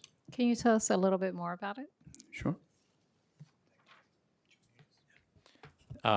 Council member, so this is a venture forward, which was our first challenge procurement. So unlike typical procurements where we lay out specifically what we didn't want from responders, this was an opportunity for us at the agency to listen to community stakeholders and others about innovative solutions that could help address some of the gaps we're seeing in street vendor services. So we were proud to issue that RFP in late, I think it was December of last year, and we're at the final stages of announcing the recipients of that work. And that work will be $750 spent this fiscal year, with the opportunity to leverage that funding into the early months of the next fiscal year. Great. Thank you so much. Thank you. Thank you, Councilmember. Councilmember Hanif? Thank you.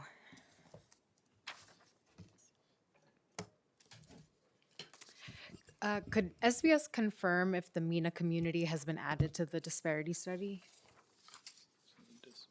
Thank you for the question, council member. So the study has concluded, and we're ready to brief you and any other council member the next coming weeks on the results of the study. Are you able to share anything as a preview right now? No, unfortunately not right now. Could you share what percentage of business? Can we share a little bit, a preview of something? Love that. So one challenge, and we'll talk about it at our briefing as well, one challenge that came out of this initial work was the lack of citywide data, available data on the MENA community. And so we were proud that to address this for future analyses, we announced on January 14th the first ever self-identification option for businesses that register in the city's passport system that unlocks a whole series of data points that previously did not exist, which hampered some of the analysis last year. Well, that'll go a long way. Are you able to share what percentage of businesses are currently enrolled in SBS programs that are certified MWBEs? What I can share is that 75% of the businesses that received an MWB contract benefited from SBS programming. And the total number of businesses that are MWBEs? It's about 11,000. And is that a increase or decrease? What are the 5-year goals or annual goals? To increase, and it's a steady increase over the last 5 fiscal years. Got it. Okay. And what targeted outreach does SBS do to reach minority and women-owned businesses in underserved communities? So one of the things we highlighted earlier was our contracting summit just 2 months ago, where we brought MWB businesses and contracting agencies together under one roof to help folks connect and make sure that MWB businesses are aware of the services that are, the contract opportunities that are available. That is in addition to our regular suite of outreach offerings, which include webinars and our outreach team pounding the pavement and connecting with business owners. And in events like that, how many businesses participate, would you say? Yeah, so we had 1,700 businesses participate, which is an all-time high for us. And is there specific outreach and engagement funding associated with this work? No, this is built into our suite Baked of in. programming. Got it. What is SBS's relationship with Dining Out NYC?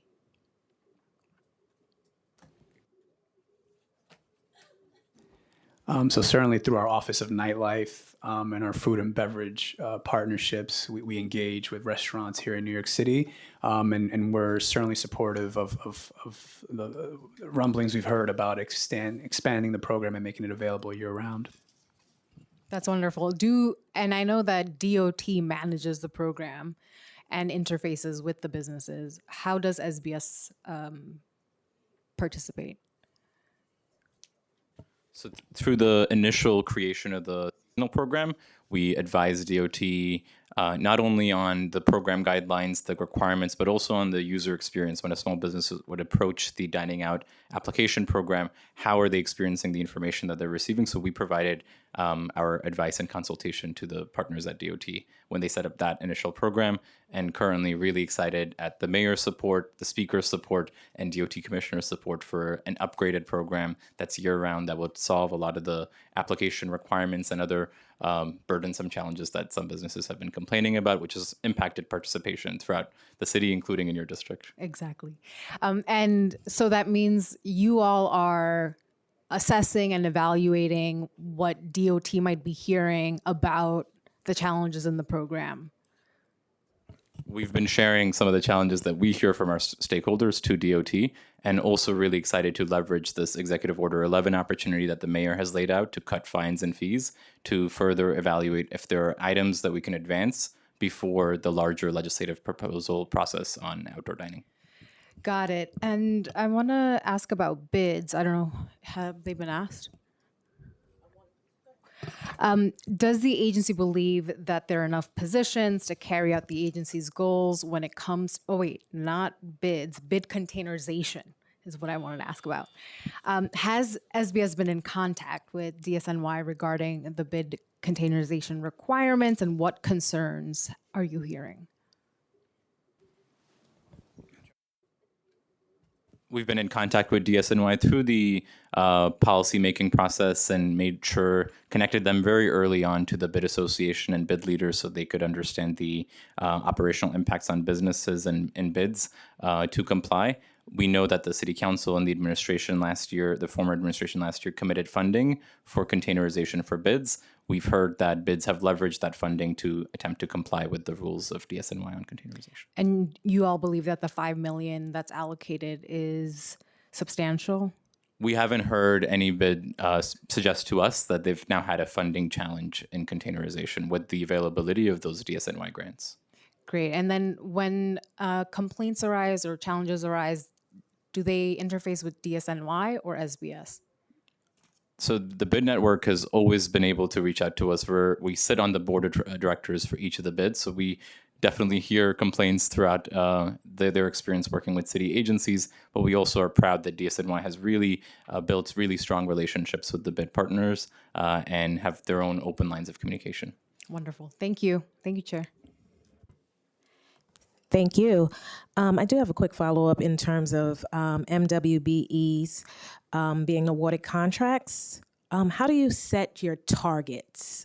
Because you guys have set targets at approximately 1,200, a little over 1,200, but exceed them quite frequently. So how are those targets set? I think it's based I think those are historical and they're set in partnership with the Mayor's Office of Operations, the PMMR targets. So, yeah. So do they kind of carry over year to year, or is there a disparity study or some type of assessment every few years to see if the goals need to be increased, Well, decreased? I mean, our goal is always to surpass and exceed the targets. The targets themselves in the PMMR, they do carry over year to year. But for us, we look at previous year's performance, and that's the number we try to exceed. And that's why we've seen that steady increase over the last 5 fiscal years. I would like to acknowledge that Councilmember Brewer has joined us. And while we are speaking of MWBEs, Councilmember Brooks Powers, who is on Zoom, has a question. According to this year's Comptroller's report, only 5.3% of the city's contract value was directed to MWBEs. How is SBS working with the city to promote further MWBE utilization?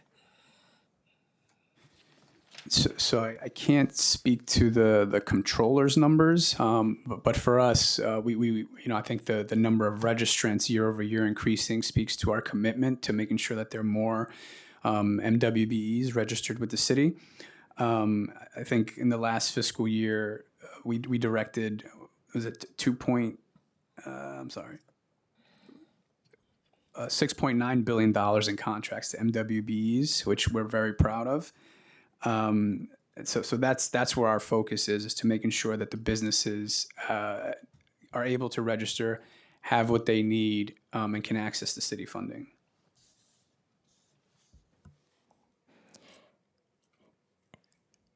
And to help with that, is part of that to work with more of the agencies to make sure that they're using or reaching out to the MWBE community? Certainly, we try to do our part, but we also rely on the Office of MWBs within the mayor's office to communicate to the city agencies and set the citywide policy. I mean, just this last fiscal year, I believe we achieved the 36% MWB utilization, which is a new record, and we're very proud of that work. And kudos to the Office of MWBs as well. What system or how do you guys? What data is used, like which system is used to track the data, and is it consistent across the agencies? We use the passport system.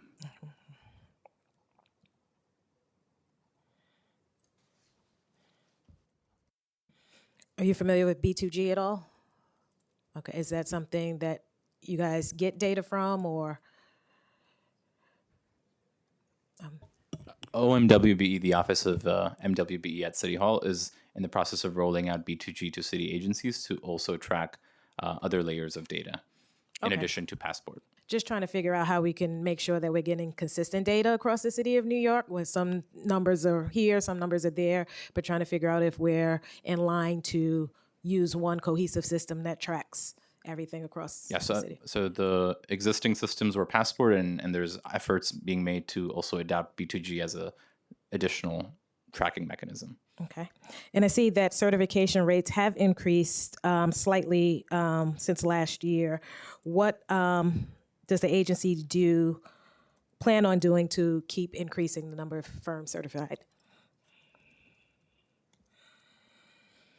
Yeah, we want to make sure that businesses are aware of the MWBE program. So far in fiscal year 26, we've held 60 webinars and presentations just to get the information out there, with our community partners across the city. and that's really our focus. I mean, we think that the merits of the program are strong. That once we can bridge that gap and get the information to the businesses, that it'll increase participation.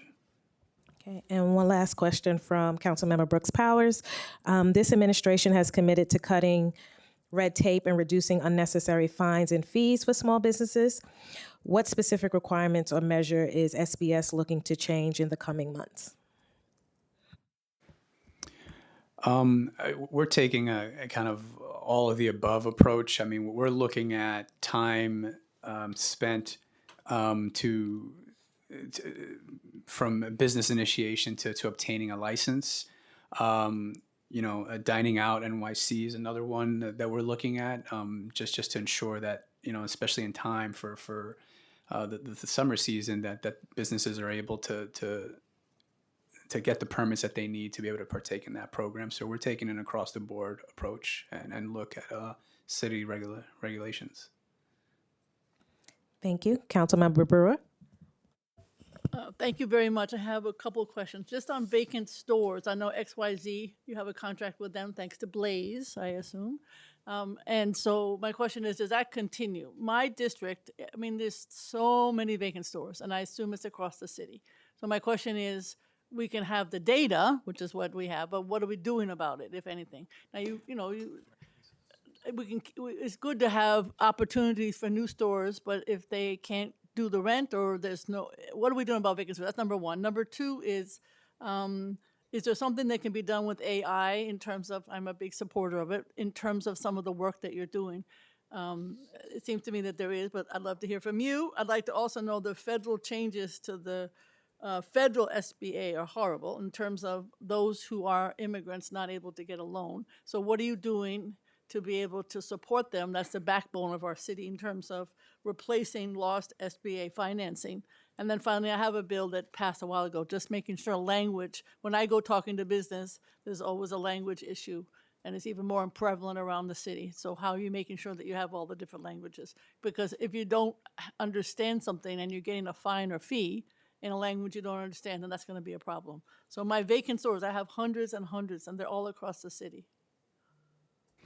Sure. So let me tackle those. Attempt to tackle them in order. So first, with the vacancy data, we do still continue to contract with XYZ. I believe that's an OTI contract. As far as what can be done to try to get business owners into those vacant storefronts, there's a couple of things that come to mind. I think first is our commercial lease assistance program. We seek to help business owners by providing legal services to help them negotiate their lease, or if they're already in a storefront, to remain there, providing assistance on renewing their leases. I think Executive Order 11 also is key here, just to ensure that businesses can quickly go from idea to actually being able to open their doors to business and doing what we can to cut the red tape. So those are some of the approaches that we're taking to make it easier for businesses and make sure that those vacant storefronts don't remain vacant for long. On AI, definitely something that we're looking at. Just last week, we launched an AI Unlocked training series. This is designed for businesses that are seeking to adopt, expand, or optimize their use of AI. These courses include introduction to AI skills that can help businesses streamline daily operations, automate tasks, and boost overall efficiency. I think there's more that we can do there, but that's just a snapshot of our approach here. On federal SBA loans, we share your concern, Council Member. Over 50% of small businesses in New York City are immigrant-owned and operated. I think at SBS and under the leadership of Mayor Mamdani, we're taking a completely different approach. Just last week, we announced the launching of the NYC Future Fund, right, which is an affordable loan product for businesses whose revenue fluctuates seasonally, to ensure that a bad season doesn't mean that they have to then shutter their doors. We also continue our efforts to connect businesses to responsible and affordable financing with the NYC Funds Finder initiative that we have here. And I think I answered all the Yeah, I questions. Did think I it's miss fine. I one? mean, the issue, language. Language. Oh, yes, of course. So, we mentioned earlier, among our executive team, we speak over 16 languages. So language access is huge and top of mind for us. And then we also tap into citywide resources through vendors to make sure that we're able And to in provide. terms of tourism, this maybe hasn't been answered, but what we're doing is we're bringing all the concierges from the hotels to the Upper West Side so that they get a sense when somebody says, "What should I do today?" I know you all want them to go to Queens and Brooklyn. Hell no, I want them in Manhattan. So I'm just saying, what else are we doing for the tourism in general? But obviously, the big ones this summer for the business.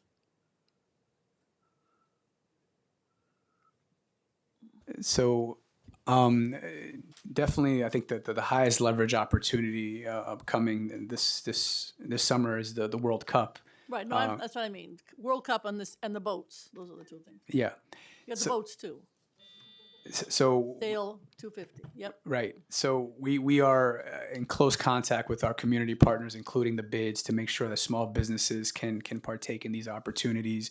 Actually, this Wednesday, we have a briefing to which we've invited all of our small business partners with the World Cup czar, Maya Honda, to discuss other opportunities. We have a landing page for small businesses that are interested in learning more about how they can leverage the World Cup. The nyc.gov/ready game ready NYC. We have an intro 90 to talk about these vacant stores, just so you know. You could look at it. Right. Thank you. You, council member. Thank you, council member. Going back to the NYC Future Fund for a moment, will the $10 million in city money be in the executive budget?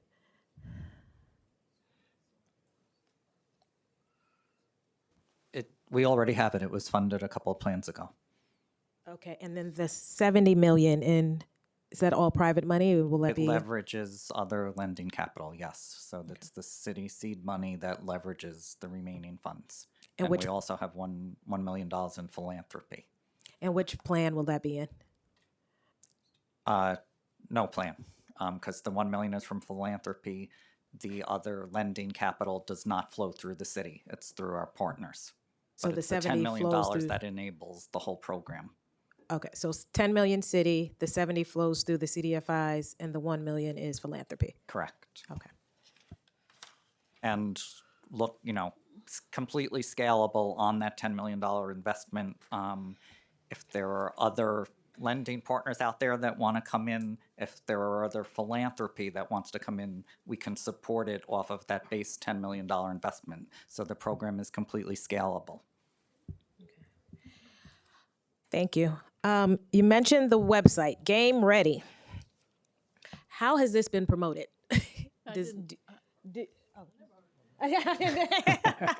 Council member, that's why I asked. This is my first time too.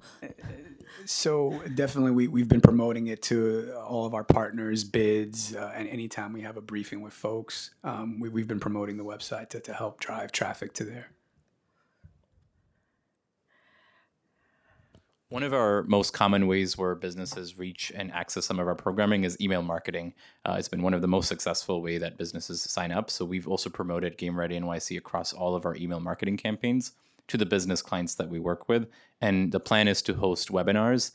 We've been coordinating with the World Cup czar team and also the host committee to try to land on a cadence and schedule that works for a lot of those partners. But once they do, the plan is for 3 to 4 webinars right leading up to the World Cup. I told you about those emails earlier.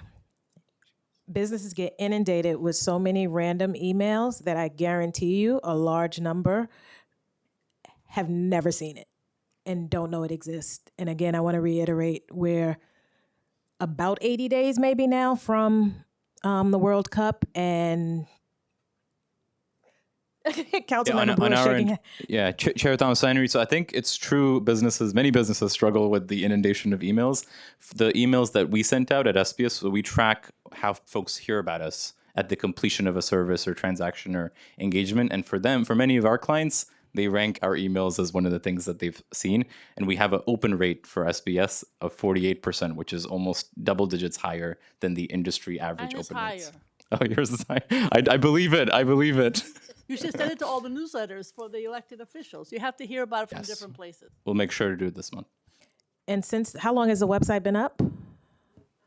Should have been up 2 months, a month and a half, 2 months ago. So have you been able to see if any businesses have taken any advantage of any of the services? Like, what do the services entail? It's really a connection to information on how they can take advantage of the World Cup. So there's public viewing, permitting guidelines that the city has on how you can set up an event where you're streaming the World Cup. There's also connections to the host committee's materials. The host committee has shared really robust materials on how businesses can take advantage and what makes the most sense for the type of business that you're at. So it's really a one-stop shop, single landing page to connect you to all the resources that exist. And what we're excited about adding to it is the webinars that we want to organize with the host committee and other partners, so businesses can directly also benefit from one-on-one conversations with the key stakeholders here. When will these webinars be? It's really a coordinating effort between us, the host committee, and the World Cup team. So as soon as we land on that cadence, it'll be public and we'll make sure everybody hears about it. What we're really excited for is as the administration onboarded the city's first ever World Cup czar, we've got this briefing set up in 2 days from now to address one of the key areas of concern that the bids were flagging for us, which was related to the SAPO embargo on event planning. And so in direct response to that key initial barrier, we made sure that the World Cup team and us partnered on a briefing, and that's happening in 2 days. Okay. We're less than 3 months away. Yes. Okay. I want to go over to workforce and the Workforce Innovation and Opportunity Act realignment. Provides job training, career counseling, and placement services to adults, youth, and dislocated workers. It connects participants to high-demand industries and helps employers find and train qualified workers. The program's goal is to strengthen the city's workforce and improve economic mobility. But the preliminary plan reflects an additional $31 million in federal funds associated with the grant award. The total funding is $72 million. What percentage of the budget is allocated to admin versus actual participant services? Thank you for the question, Chair. Since this is a federal grant, there's a cap on how much of the grant can be dedicated to admin services, which is about 10%. At SBS, we've managed to keep those admin costs down and reallocate those savings back into the program. So is yours at 10% or less than the 10%? Less than 10%. Okay. And what is the average cost per participant for training and placement services?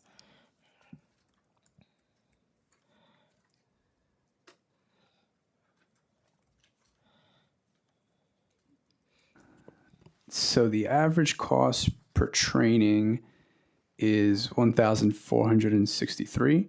And then the average cost of placement service is $1,314.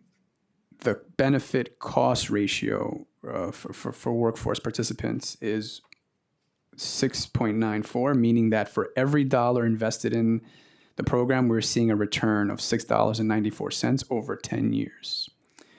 To put this in investment terms, this is a 21% annual return on investment, which compounds to reach a total of 594% over 10 years. So what are some of the largest barriers SBS sees when helping youth gain meaningful employment in high-quality jobs?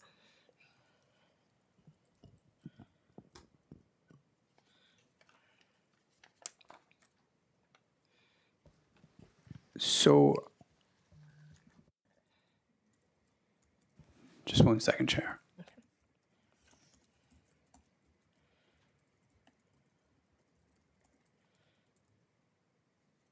So SBS manages the adult workforce system, and within that system, we offer support through our Bronx Workforce One Center in the West Farms to out-of-school New Yorkers aged 18 to 24. We help them obtain their high school equivalency certification. and this is facilitated by co-locating with NYC Public Schools. And we often make referrals to SBS's 350 plus community partners on ESL classes and skills trainings. As you can imagine, the barriers they're facing is that they're often disconnected. They're neither in school or working. Other barriers include homelessness, pregnancy or parenting, or just being involved or within the child welfare system, being involved within the child welfare system. Any reason why this is just in the Bronx Center and not the other boroughs?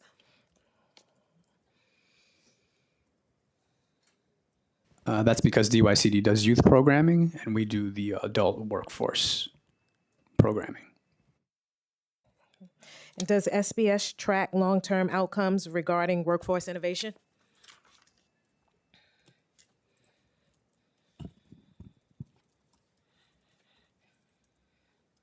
We're always trying to innovate, Chair.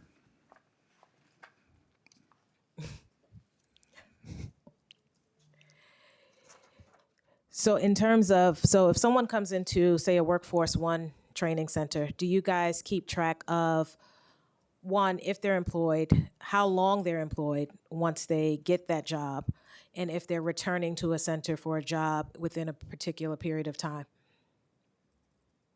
Yeah, we're measuring. We have a bunch of different metrics that we use. Some of them, are on kind of the front end, the input end, the traffic, which again, we have over 100,000 people that we've served, which is the highest that we've served in the past 5 years. We track, the people that come in, meet with a staff member. We figure out what their work experience has been up to this point. We do career advisement. We offer them different services. They can participate in workshops. There are resources in the centers. There's a computer lab. The centers serve as the front door to our training programs, our occupational training programs that we touched on a little bit today.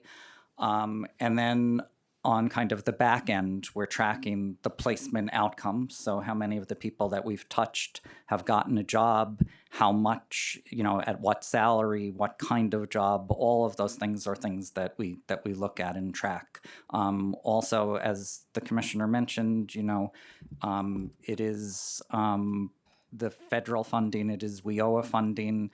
It's very, very heavily regulated. There are a lot of compliance issues and requirements that we have to be mindful of. So we're subject to quarterly assessments, we're subject to audits, we're subject to kind of WIOA metrics and goals that we have to meet. And as of right now, we're in full satisfactory compliance across the board, and in some cases, we're exceeding those requirements.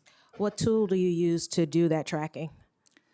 We have a specialized proprietary system that we built within the agency called WorkSource One, and that tracks all of the activity, and it's all of the client database for the workforce services. Now, we talked about tracking, but in SBS most recent job training, and of the over 12,000 individuals who were assisted across multiple zip codes, most of the job categories being hired could not be traced to a known industry. So what accounts for that unknowing with this tracking system? So the number of unknown designations is due to data we receive from the New York State Department of Labor. When they pass the data along to us, the job category is unknown. So wait a minute. So what type of employers use Workforce One sites to do their hiring? And when they hire for specific positions. So I'm confused on what the unknown is. Like, because when you hire someone, you're hiring them to fill a specific job. The hiring, every hire that we're reporting, so of the 22,500 and change hires that we've reported, is validated. And one of the ways that we validate that data is through W-4 matching with the New York State Department of Labor. So if it's someone that we have provided meaningful services to, and they are employed within the period of time from us having provided those services, that is a hire.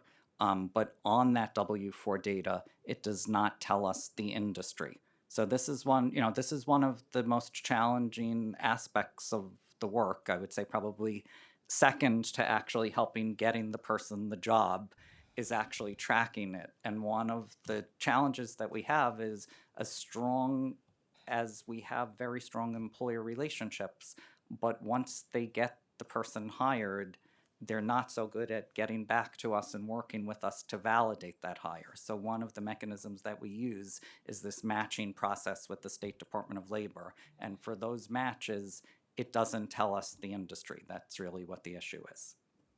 Whereas if it's someone where when we're able to get the confirmation directly from the employer on the hire, then we know exactly what job the person was hired into, and that's where you're seeing the matches on your report.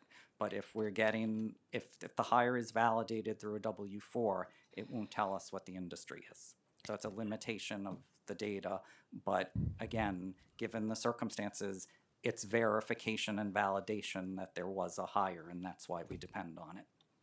So do you think not being able to validate with the employer is a result of the vacancies? Like, is it more staffing that's needed to stay on top of the employer to follow up and follow through on?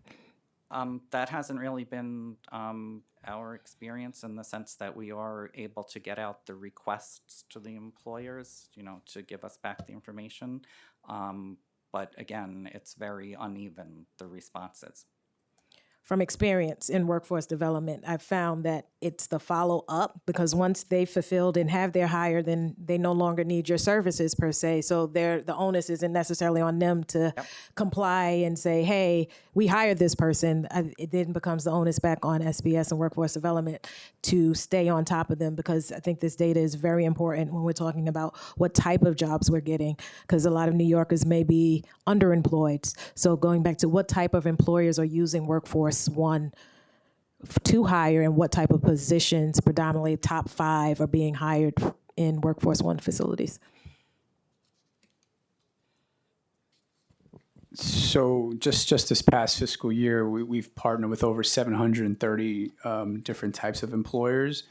The types of positions that are hired vary. As far as a top, we'll have to get back to you with the top 5.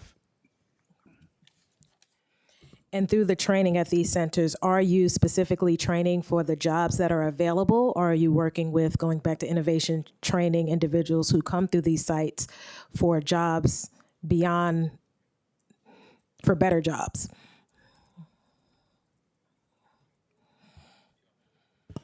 I think we're doing both, Chair Thomas Henry. So we're looking at jobs that are existing in the market, that we have job openings for, that our partners can get connected to, and then separately we are also deploying occupational training where we think there's high demand. Now, the average hourly wage of the placements that were placed was $19.86. Does SBS believe that under $20 an hour is a wage that will seriously help struggling New Yorkers? Thank you for the question, Chair. So on average, folks, the average wage of job seekers we're seeing is about $3 above the minimum wage. Of course, the living wage in New York City is much higher, and we certainly strive to connect New Yorkers to jobs that provide or get closer to that higher living wage. I will say that some of the opportunities that we're offering are entry-level opportunities, which, while initially the wages that aren't as close to living wage as we would like to see, provide a pathway to that. And that's in addition to some of the other work we do at our Workforce One centers, as far as connecting New Yorkers to union jobs as well. How do you think, kind of piggybacking off that, how do you think Workforce One centers can be transformed into a place where New Yorkers can go to get better careers and higher paying jobs?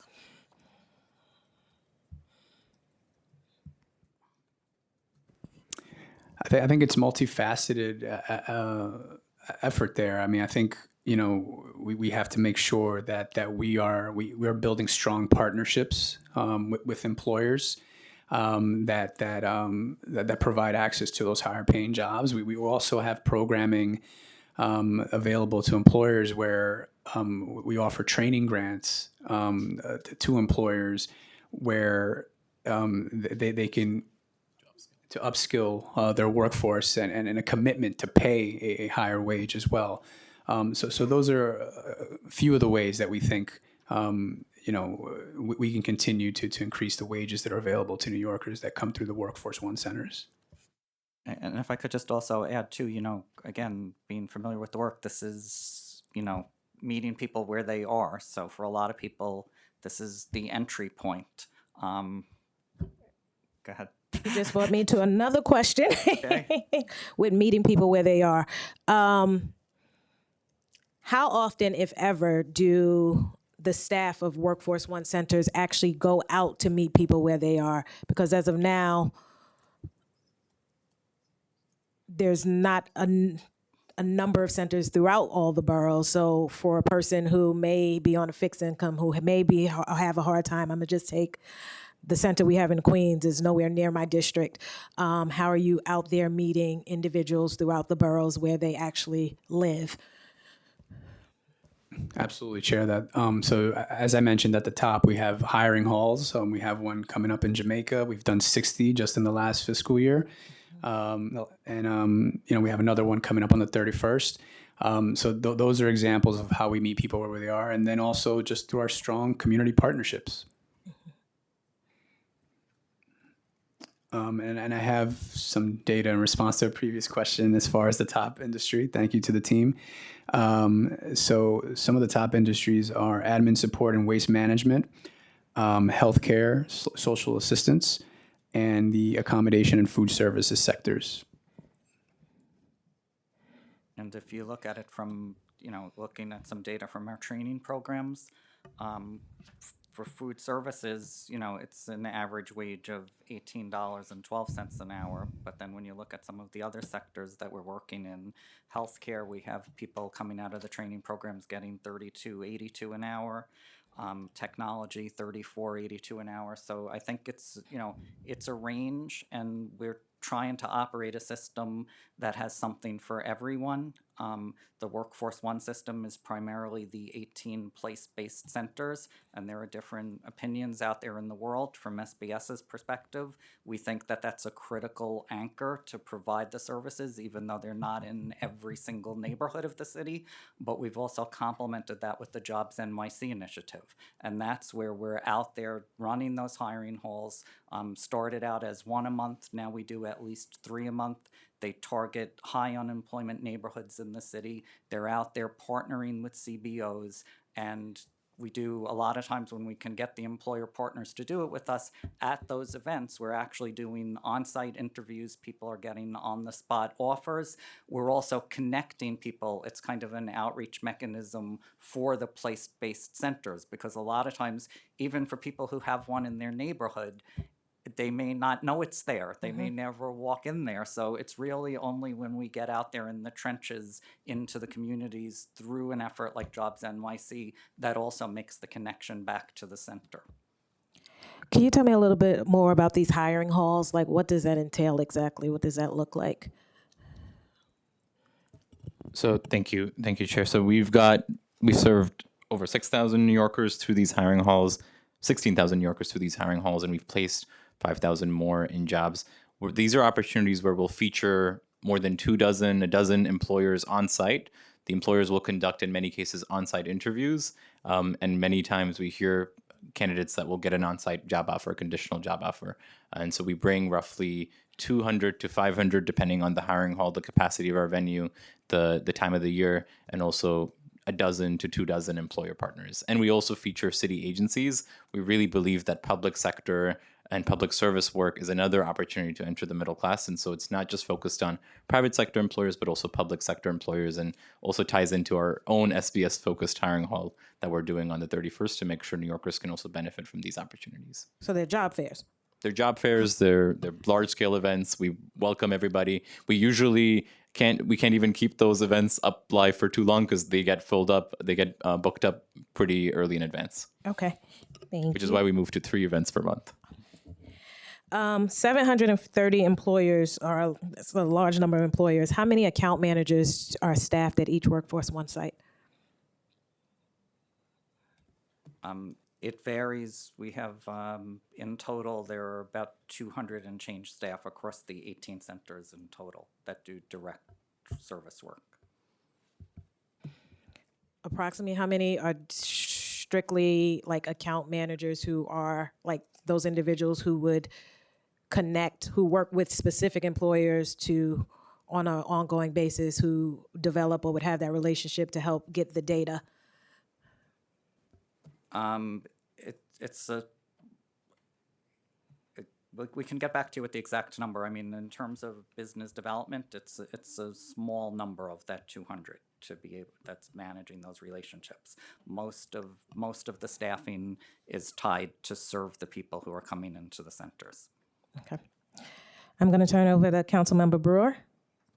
Thank you. I just have a question also about workforce. So how many agencies also do workforce, and how are you all coordinated? I know HRA, for instance, Parks does. How are you all coordinated, number one? And second, with CUNY, I know CUNY is a big workforce, particularly the community colleges. So how do you work with them? And then, of course, I think Ken Adams walks on water at LaGuardia with his workforce program. So I didn't know if you emulate anything that he's doing, or do you coordinate with him? So he's the master, in my opinion. Sure. So there are about 12 more than 12 city agencies that are involved in the workforce space. And the Mayor's Office of Talent and Workforce Development serves the coordinating function. Does it work? Do you all coordinate? Yes. Okay. Yes. And so what would be an example of coordination, just so I understand it? Because sometimes I think I don't know if you're chasing the same person or you have different, how does that work? I think, many of the things are separated by function. So as kind of came up in some of the discussion that we've had here today, SBS's primary role is the adult workforce system yeah. versus DYCD, which focuses on youth. Right. I think Jobs NYC is a great example where we've coordinated and partnered with agencies. We just about 2 weeks ago worked with DIFTA on a hiring hall for older adults. So there is coordination going on. And relative to your question about CUNY, we partner with them on a number of our occupational training programs. LaGuardia in particular, we have some very, very strong partnerships with them. The commissioner referenced the NCLEX program. We have 2 different partners on that. LaGuardia is one of those partners. Okay, so what you're saying is you think that there's enough coordination going on. Okay, thank you. Okay, I'm going to ask a couple more questions and then turn it over. I know we have quite a few people in the room that have some testimony. SBS partnership with Mayor's Office of Media and Entertainment, MOME, focuses on growing and supporting the film, television, theater, music, advertising, and digital media sector in NYC. It acts in media production, such as issuing permits, coordinating filming, and promoting NYC as a production center.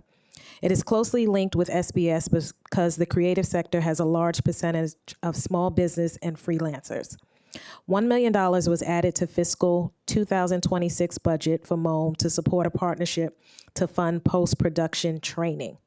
What formal mechanisms exist for coordination between MOME and SBS? Thank you for the question, Chair. So, as you mentioned, SBS and MOME work closely together to deliver workforce support in the arts and theater industry. We meet monthly to provide programmatic updates, review data, and collect feedback on events and overall program implementation. These meetings are attended by SBS program leadership and MOME's Associate Commissioner of Workforce Education and Policy. In addition, our teams are in regular communication through ad hoc meetings and working sessions tied to key milestones such as program launches, recruitment, and reporting. And does MOME and SBS share data on businesses served, jobs created, and the economic impact? Yes, that's right, Chair. How does MOM's permitting process intersect with SBS role in helping businesses navigate any regulations? So SBS offers support in navigating MOM's permitting process through our My City business site, which provides a suite of resources where businesses can find information on the licenses, permits, and supports they need to do business in New York City. The site also hosts a step-by-step wizard, which provides personalized information on government business licenses and permits, including those involved in MOM's permitting processes. And does MOM work with SBS to identify any small businesses throughout the different communities where production may be set up, say, to procure their services, be it catering, providing food on site, hiring locally? No, but we're always happy to do that. Okay. Thank you. Thank you, Chair. Any council members have any additional questions? Thank you for your testimony. Thank you, Chair. And Thank you, members of the once committee. again, congratulations and welcome to the team. Thank you. You may now be excused.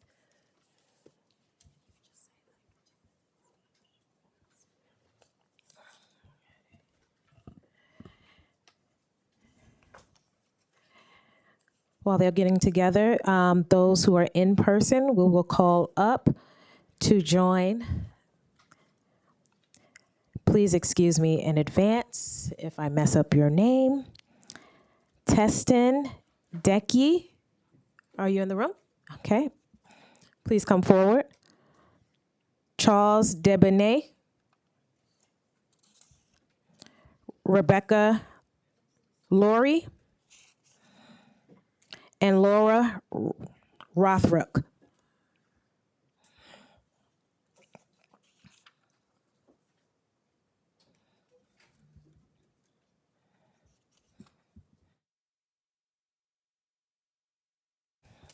You will each have 2 minutes.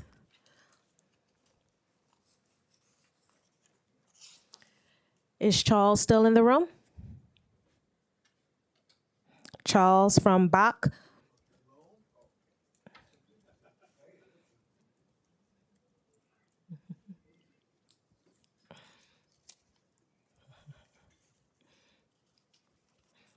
We'll just give him a minute.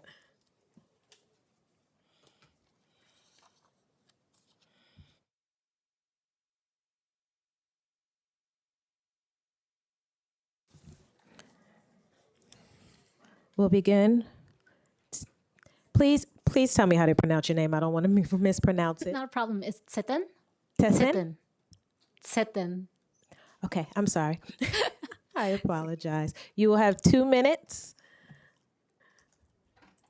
Okay. You can begin when you're ready. Thank you. Good afternoon, Chair Chanel Thomas Henry and members of the Small Business Committee. My name is Tseten Dickey, and I am the Development Associate at Company Capital, a certified community development financial institution established in New York City in 1997. Over the past 25 years, we have expanded economic opportunities for BIPOC-owned businesses, dispersing more than $76 million in loans. We have supported over 10,000 businesses through training and technical assistance, helped create more than 3,000 jobs, and saved over 11,000 jobs citywide. Most of our staff are immigrants, and we understand firsthand the challenges of building credit and starting a business while adapting to a new country and culture. We thank the City Council for creating the CDFI initiative, and we respectfully request $330,000 in restored grant funding to enable Company Capital to continue creating economic opportunities for entrepreneurs across New York City through the Emerging Micro Entrepreneur Hub program. Through this initiative, we will support up to 350 micro entrepreneurs in starting or formalizing their businesses, establishing ITINs, and accessing the capital they need to grow. We are also requesting $150,000 through the Speakers Initiative to launch a commercial gate compliance loan program. This initiative will help small businesses comply with Local Law 75 of 2009, which requires security gates to maintain 70% visibility by July 1st, 2026. Many immigrant and minority-owned businesses lack access to affordable financing for these upgrades. This program will help them avoid penalties while maintaining safe and compliant storefronts. At the same time, federal policy changes are creating real uncertainty. Recent executive order has raised concerns about the future capacity of the CDFI fund, and new SBA microlending restrictions tied to citizenship will significantly narrow access to capital. Thank you for your testimony. Next. Thank you. Thank you, Chair. My name is Rebecca Lurie, and I work at the CUNY School of Labor and Urban Studies with the Community and Worker Ownership Project. Our work focuses on advancing worker-owned cooperatives, economic democracy, and community-based development to build a more inclusive economy. New York City's small business ecosystem is vital to creating an economy that works for all residents. As the city faces rising costs of living and prepares for future economic and climate challenges, it is critical to invest in infrastructure that is both resilient and community-centered. I want to focus on food affordability and its connection to small businesses and healthy communities. In collaboration with community food advocates, we have been working to design a more just food system, building on the mayor's proposal to establish municipal grocery stores. The proposal to create 5 municipal grocery stores is strong and an important start, but it should be viewed as an initial step rather than a complete solution. These stores can act as anchors for a broader system. With the Department for Small Businesses, we recommend expanding the vision to include at least 20 cooperatively rooted stores across neighborhoods, supported by buying clubs, partnerships with local vendors, and decentralized distribution networks. Many of these elements already exist in small, locally owned, and cooperatively run businesses. Addressing food access effectively requires investing in systems, not just individual locations. Success will depend on thoughtful policy design and coordination across city agencies. Aligning food access efforts with small business support and other public priorities can reduce costs, improve efficiency, and increase impact. New York City already has valuable assets that can support this broader system, including commercial systems, commercial kitchens, workforce training centers, street vendors, delivery workers, worker cooperatives, and emerging sustainable supply chains. Community gardens, food pantries, and mutual aid networks also play a critical role in feeding residents and strengthening communities. Many of these models are rooted in shared governance and community engagement, key components of long-term economic justice. Thank you. Thank you for your testimony. Charles? Thank you. Thank you, Committee Chair Thomas Henry and members of the Committee on Small Business for the opportunity to testify on the small business-related proposals for the fiscal year 2027 preliminary budget. My name is Charles DeLone, and I am the Industrial Business Account Manager at Business Outreach Center Network. We support and strengthen Bronx industrial businesses through direct services, access to capital, and strategic advocacy to drive job growth and economic stability, including our work supporting and strengthening industrial business zones in the Bronx, home to some of the city's most critical industrial corridors, such as Hunts Point, Port Morris, Bathgate, Surrega, and Eastchester, which collectively anchor food distribution, logistics, manufacturing, and essential services that power New York City's economy. We are also members of the Industrial Jobs Coalition, a citywide coalition of industrial business service providers, nonprofit developers of the industrial space, and industrial policy advocates fighting to protect and grow the industrial sector in New York City and the good-paying jobs that it provides. I'm here today to speak specifically on the importance of the industrial business service providers, IBSPs, and the roles they play in the industrial sector. In boroughs like the Bronx, where industrial jobs are a primary pathway to economic mobility for working class residents, IBSPs are often the only culturally competent, place-based support system that businesses can rely on. This is especially pressing given our concern that the New York City Department of Small Business Services is looking to dismantle the only business support program for small and mid-sized industrial firms through their newly released RFP, which would eliminate funding for IBSPs. This approach would be incredibly harmful to the industrial sector and the equitable and good paying jobs that it provides. In the Bronx, this would directly impact thousands of small industrial businesses. Thank you for your testimony. Laura? Good afternoon, Chair Thomas Henry and members of the council. My name is Laura Rothrock. I'm the president of the Long Island City Partnership, the local nonprofit economic development organization serving Long Island City. We work closely with SBS because we manage both the LIC Business Improvement District, the BID, and also the Industrial Business Zone. I'm here today to urge the council and the administration to protect New York City's only dedicated support program for industrial businesses, the IBSP program. The current proposal to fold this program into the Business Solutions Centers, it's not a reorganization, it's a dismantling. Replacing a network of trusted place-based organizations with a single industrial specialist per borough will significantly weaken the city's ability to serve industrial businesses where they actually operate. For more than 40 years, this program has helped retain and grow industrial jobs. Eliminating it now would come at exactly the wrong moment. Industrial firms are facing rising rents, shrinking space, labor shortages, and increasingly complex regulations. They need specialized hands-on support, not a generalized one-size-fits-all model. Industrial businesses are foundational to an equitable New York City. They support over 500,000 jobs and generate more than $1.7 billion in annual tax revenue. These are accessible, good-paying jobs for working-class New Yorkers, especially immigrants, people of color, and those without college degrees. What makes the IBSP program effective is its local expertise. These are not generic service providers. They are embedded in industrial zones, helping businesses secure leases, access financing, navigate compliance, connect to workforce pipelines, and plan for growth. A single rotating staff member per borough cannot replicate this level of service across geographically dispersed industrial corridors. This proposal also contradicts the city's own NYC industrial plan, which calls for sustained place-based industrial support. Thank you for your time and continued support of New York City's industrial workforce. Thank you for your testimony. Thank you all. You're excused. Have a great day. Next up, I'll call Emma Myers, Leah Archibald, Allison Eden, and Gary Goldenstein.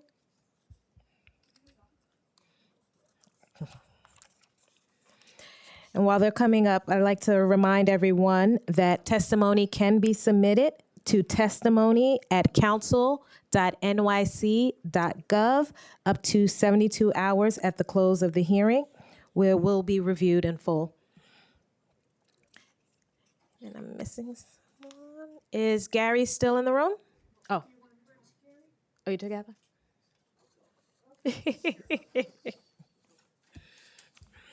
I'll start with Emma. Hello. Thank you to the City Council, Chair Thomas Henry, the Committee on Small Business for their attention to the 2027 fiscal budget cycle. My name is Emma Myers. I'm the Senior Director of Small Business Programs at Hot Bread Kitchen. I'm speaking on behalf of Hot Bread Kitchen, an organization that promotes economic mobility for New Yorkers who face barriers to economic opportunities through job training and placement, food entrepreneurship programs, and a wraparound ecosystem of support in New York City. Over the past 18 years, Hot Bread Kitchen has supported a community of over 2,700 program participants in launching careers in the food industry, starting and growing their small businesses, and accessing the resources they need to succeed at work and in the world.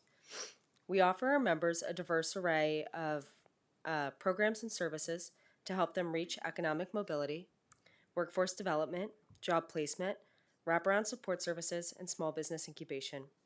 We are grateful to have received funding from the City Council previously and are seeking the Council's support again in FY27 to ensure we expand access to our programs and deepen our impact in our members' lives. Hot Bread Kitchen's small business programs, HBK Incubates, supports food business entrepreneurs through 3 programs: Seed, Start, and Scale. Seed is our pre-incubation program that supports aspiring and early-stage entrepreneurs in designing a viable business model and provides a roadmap to launch a food business. Start is our incubator. It connects ready-to-launch and recently launched food businesses with subsidized shared commercial kitchen space, market opportunities to grow sales, and technical assistance with the goal of reaching break-even and creating a strong foundation for business success. Scale is our accelerator, which supports growth-ready businesses in accessing capital across lending, equity, and grants to fuel continued growth. In 2026, Hot Bread Kitchen will reach over 190 small business owners across New York City. Thank you. Thank you. Leah? Hello, my name is Leah Archibald. I'm the Executive Director of Evergreen, and we're the local development corporation that works with businesses in industrial North Brooklyn to help them grow so we can keep working class jobs in our community. And we believe that eliminating the Industrial Business Service Provider Program, which, by the way, serves industrial businesses in every zip code of the city, not just industrial business zones, is a big mistake.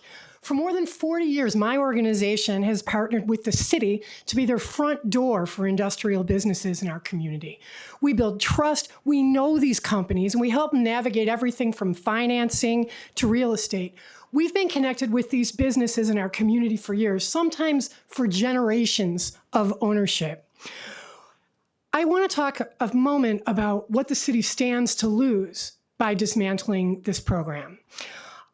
It not only withdraws investment from our community and disenfranchises small manufacturers and their high-quality working-class jobs, it undercuts the city's ability to achieve its own goals, particularly in light of Mayor Mamdani's goal of creating a more equitable city.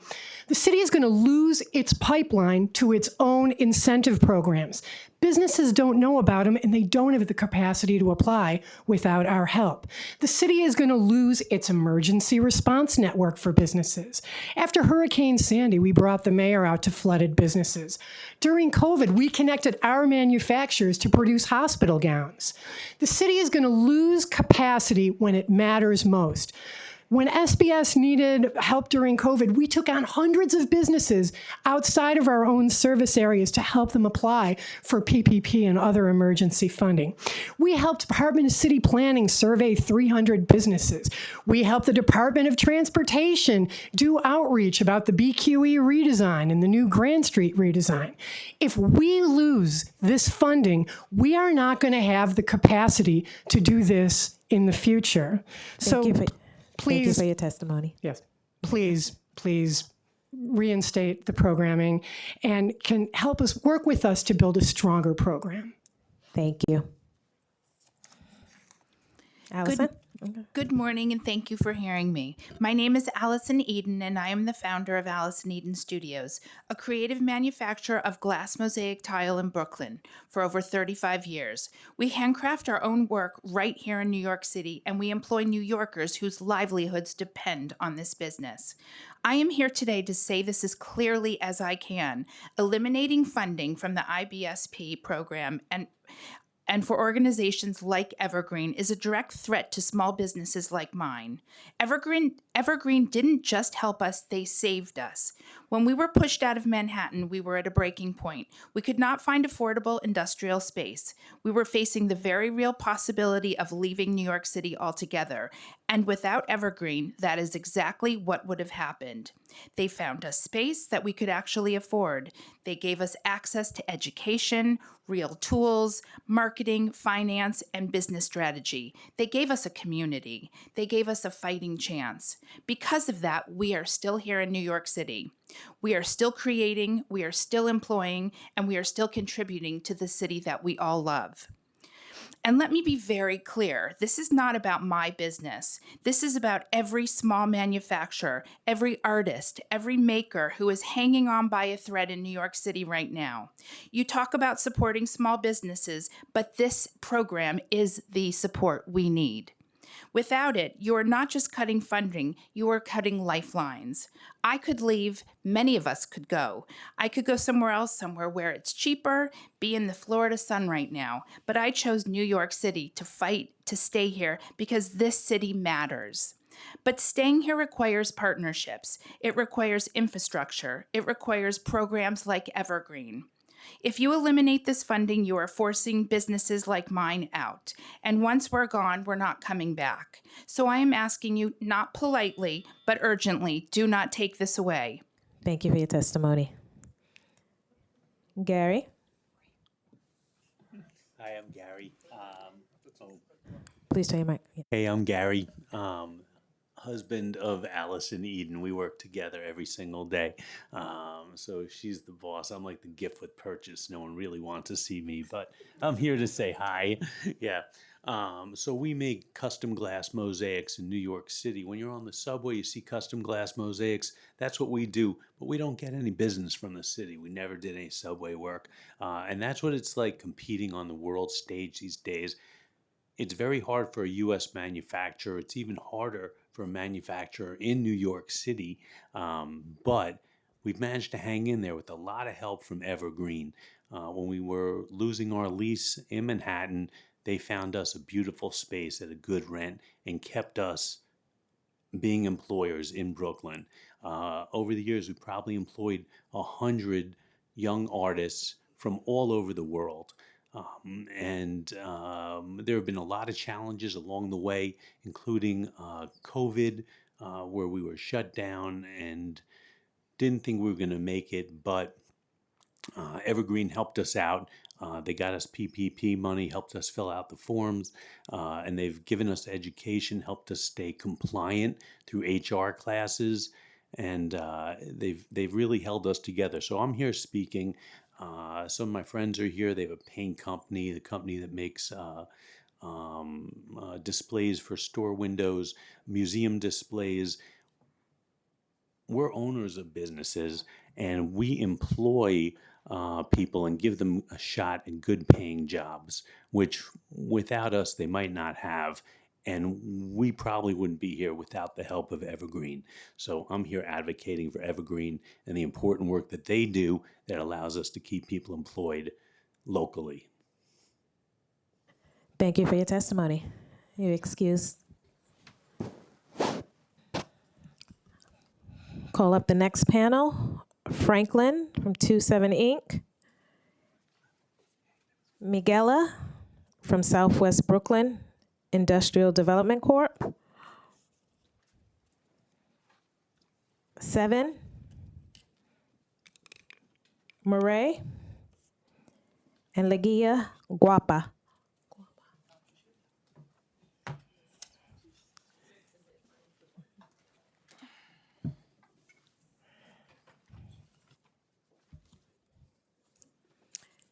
Thank you. You each have 2 minutes. Franco, you can begin. Good afternoon. My name is Franco Goethe. I'm the CEO of 27 Incorporated, a design and fabrication studio at 221 McKibben Street in East Williamsburg. Together with my partner Martina Salisbury, I employ over 50 New Yorkers who design and build right here in Brooklyn custom window displays, retail environments, and installations for fashion brands, luxury retailers, museums, and cultural institutions. Everything we make is proudly made in New York City. I'm here to strongly oppose the elimination of the Industrial Business Service Provider Program. Evergreen, your North Brooklyn Business Exchange is exactly what this program is meant to create. They serve over 200 businesses annually in the Greenpoint, Williamsburg, and North Brooklyn industrial business zones, offering networking, workshops, and technical assistance, helping businesses navigate grants and financing, and advocating for the preservation of industrial space. 27 survival is a direct result of that work. When rezoning forced us out of Greenpoint in 2008, I seriously considered closing the business. Evergreen made us aware of a city grant that covered our moving expenses. Without it, during the financial crisis, we would not have made it. They also helped us become a qualified Empire Zone enterprise. Those state tax credits allowed us to grow from 15 employees to over 50 over the next 15 years. Fabricators, artisans, and artists, all based right here in New York City. Without the IBSP program, Evergreen cannot do this work. And without that support, businesses like ours and the hundreds of others Evergreen serves are at risk of leaving the city entirely. Please preserve funding for the IBSP program. Thank you for your testimony. You may begin.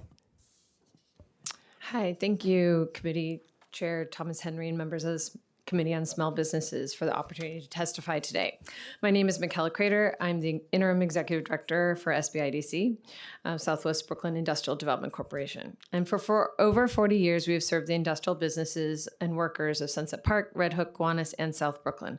Across these neighborhoods, more than 2,000 industrial firms power the working waterfront, from food production, garment manufacturing, to film and TV, fabrication, wholesale, and logistics. We have deep, decades-long relationships with these businesses, and we know the pulse of these sectors. We are the local intermediaries, like our peers that have testified before you, that connect these companies and small businesses to government.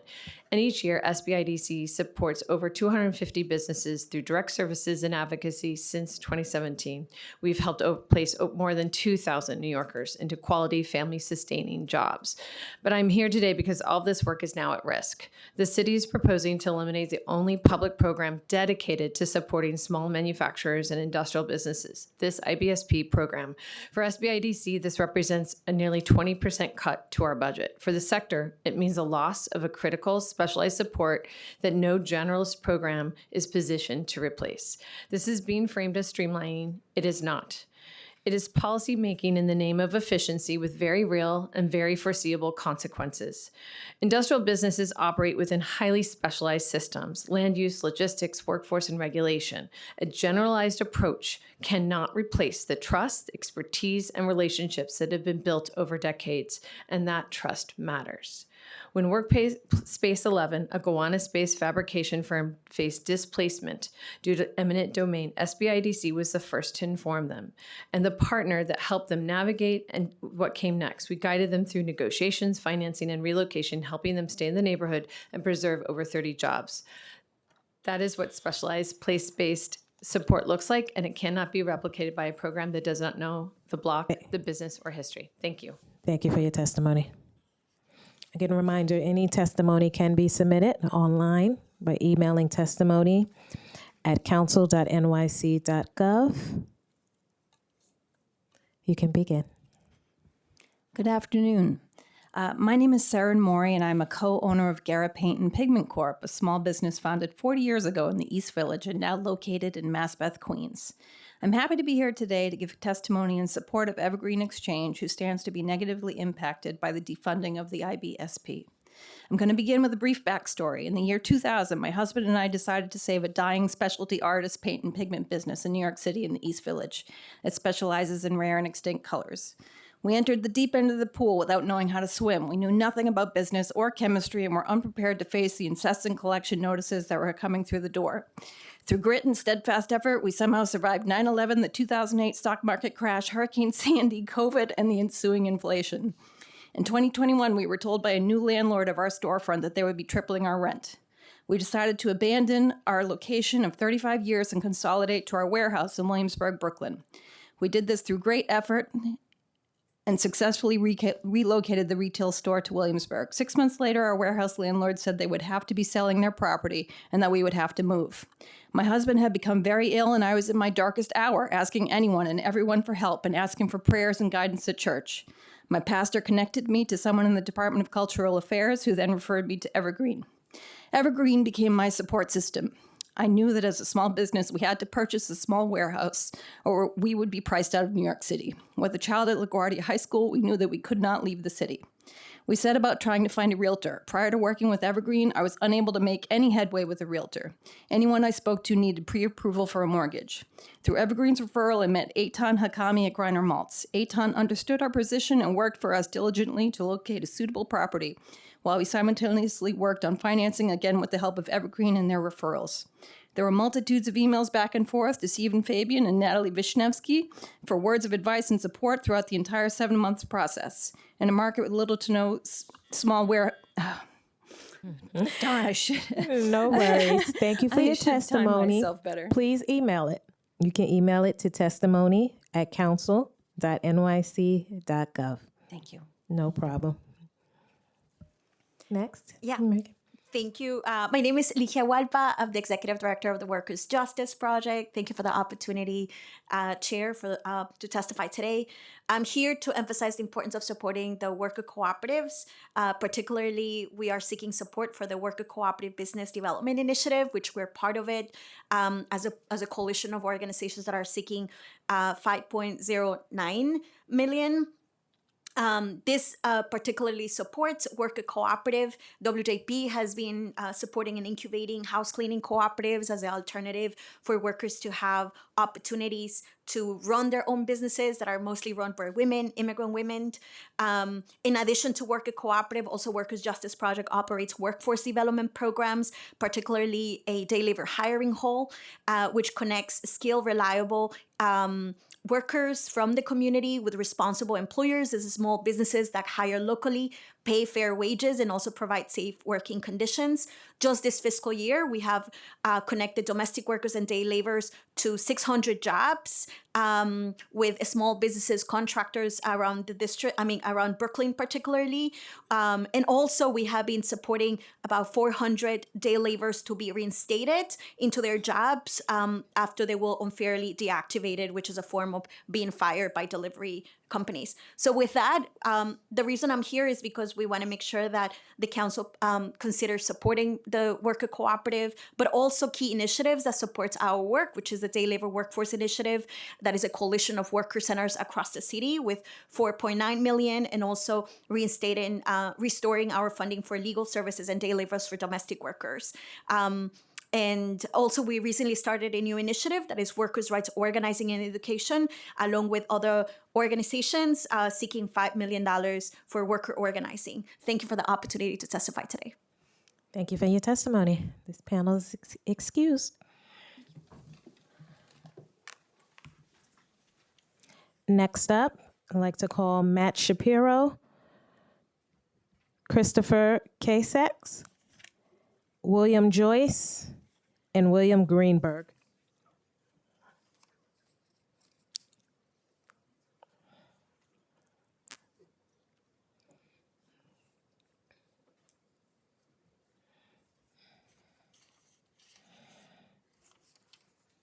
Matt?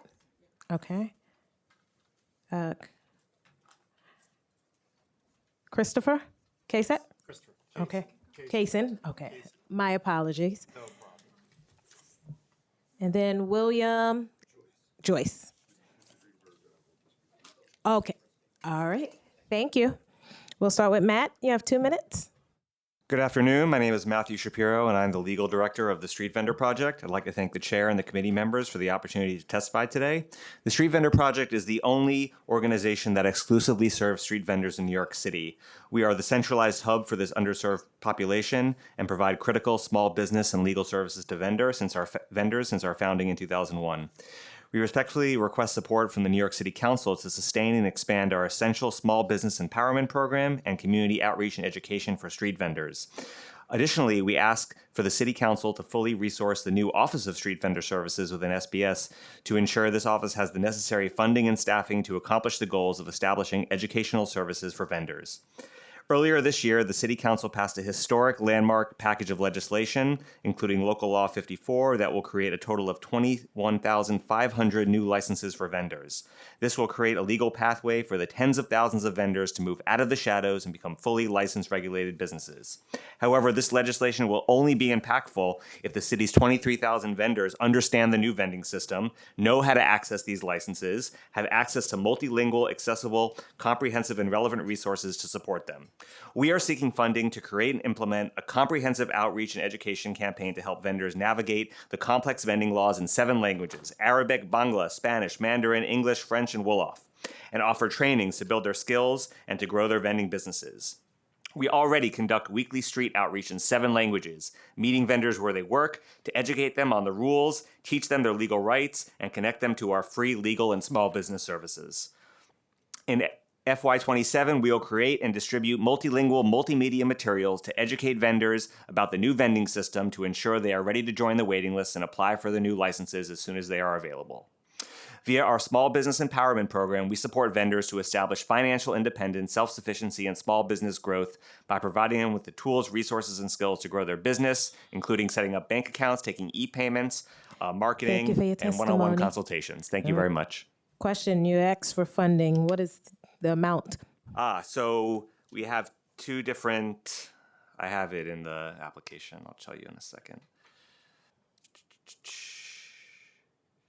Sorry. So for the community outreach and education program, it's $700,000, and for the small business consultation program, it's $500,000. Thank you. Thank you very much. Christopher. Thank you, Committee Chair Thomas Henry and the members of the Committee for Small Business for the opportunity to testify today. My name is Christopher Casey, and I am the Senior Campaigner for Land Use at the Association for Neighborhood and Housing Development, or ANHD for short. We're also proud members of the Industrial Jobs Coalition. Many of our members spoke today, like Evergreen and SBIDC, whom I'm incredibly proud of. I'm here today to urge this council to support two key programs critical to ensuring our communities maintain small businesses, while speaking to one in particular. One you mentioned earlier, the Commercial Lease Assistance Program, and then the Industrial Business Service Provider Program, or IBSPs for short.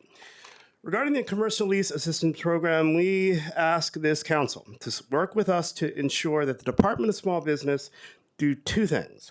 Expands the commercial lease assistance program so more businesses can assess legal help before signing risky leases. And then two, increase the funding to community-based organizations that do on-the-ground organizing and outreach. In our written submission, which we'll be submitting today, we lay out in more detail why this funding is so critical to assisting our small business, small merchants. And now to the IBSP program, which you heard a lot about today, and I'm going to continue to bound the payment for you here. For nearly 40 years, IBSPs have provided essential place-based support to small and mid-sized industrial businesses, helping with financing and real estate and compliance and workforce needs, and just generally navigating the city bureaucracy. This is a highly effective cost program. It's just $1.2 million that supports a sector with 500,000 jobs. That's like $2.40 a job. We also strongly believe this program needs to remain distinct from the other SPS programs that are more targeted to other types of small businesses. Industrial businesses are not the same as other small businesses. They have unique needs that you've heard about today in like personal testimony that require specialized support. And treating them as the same risks undermining a sector that is critical to the working class communities, immigrants, and people of color across New York City. We urge you to please support these two programs, and thank you so much for your chairmanship. Thank you for your testimony. Thanks. William? Thank you. Hello, Chair Thomas Henry and members of the committee. Thank you for the opportunity to testify today. My name is William Joyce. I'm the Director of the Community and Economic Development Program at Brooklyn Legal Services Corporation A, now doing business as Build Up Justice NYC. We are the provider of the Commercial Lease Assistance Program that's been referenced today by the Commissioner. So the CLA contract, along with discretionary funding from the City Council, funds our teams, all of our work serving small business owners on commercial lease matters, including negotiating new leases, lease renewals, terminations, and protecting against landlords' harassment. The city's funding also supports our work serving nonprofits and community organizations. Last city fiscal year, we handled more than 1,400 cases for small businesses and nonprofits or community groups across the entire city.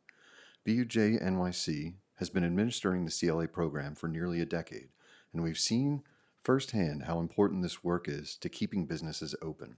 We believe that expanding the scope of these services funded by the CLA program would help us to significantly improve outcomes for the businesses we serve. Many small businesses face landlord-initiated lawsuits after falling behind on rent, sometimes by just a few $100s. However, the CLA program doesn't allow us to appear in court or litigate on behalf of our clients. We are asking for assistance in opening up a pilot program that would allow our team to appear in limited amounts of litigation on behalf of small business tenants across the city for the purpose of finalizing and signing stipulation agreements. Currently, while we negotiate the same, we are not permitted even to sign on to these settlement agreements in court, causing our clients to face additional funds, and they have to go find a new attorney just to sign on to that. This initial pilot that we're proposing could focus on allowing our counsel to appear in court and finalize these agreements or represent very limited specific categories of issues faced by vulnerable small business owners. Thank you for your time. Thank you for your testimony. You're excused.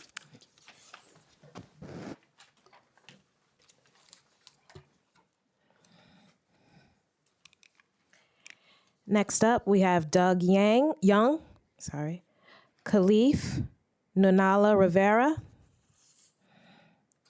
Gregory J. Morris, and Adrian Smith. Doug had to leave? Thank you. So I have Khalif, Gregory, and Adrian? Okay.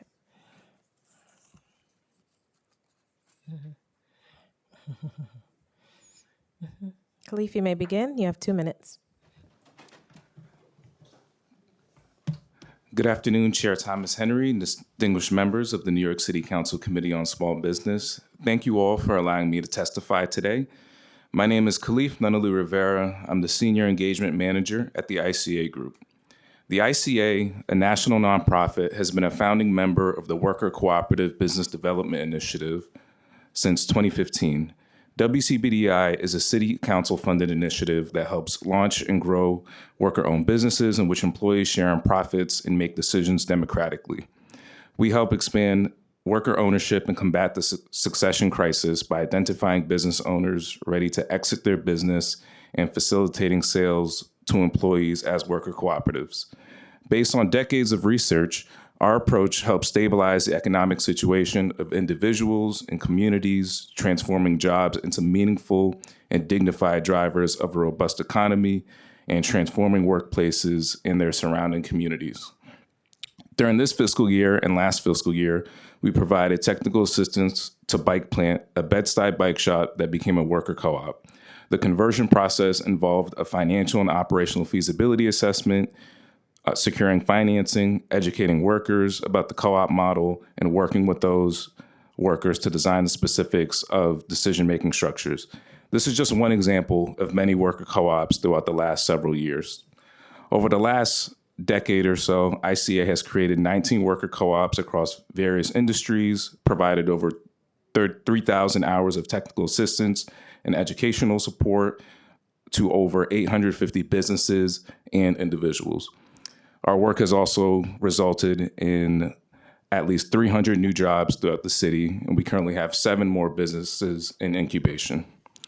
Thanks to continued city council funding, ICA and the rest of WCBDI has provided pro bono services across the city, helping triple the number of co-ops over the last 10 years. We recently asked that City Council increase WCBDI funding to $5.0 million for FY27. Thank you for your testimony. Thank you.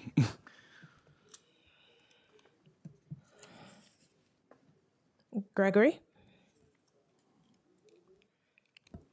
Thank you very much for this time, Chair. I submitted my testimony online, so I won't bore you with that at this point. I'm the CEO of the New York City Employment and Training Coalition, the largest workforce development association in the country, based here in New York City. We represent agencies, organizations, institutions in New York City that are focused on workforce development. I wanted to be here to say something I know you already know, which is small business is a foundation for a strong workforce system in New York City. I thank you for asking all of the right questions today, for everything from data to retention to outcomes to your place-based question about West Farms and others.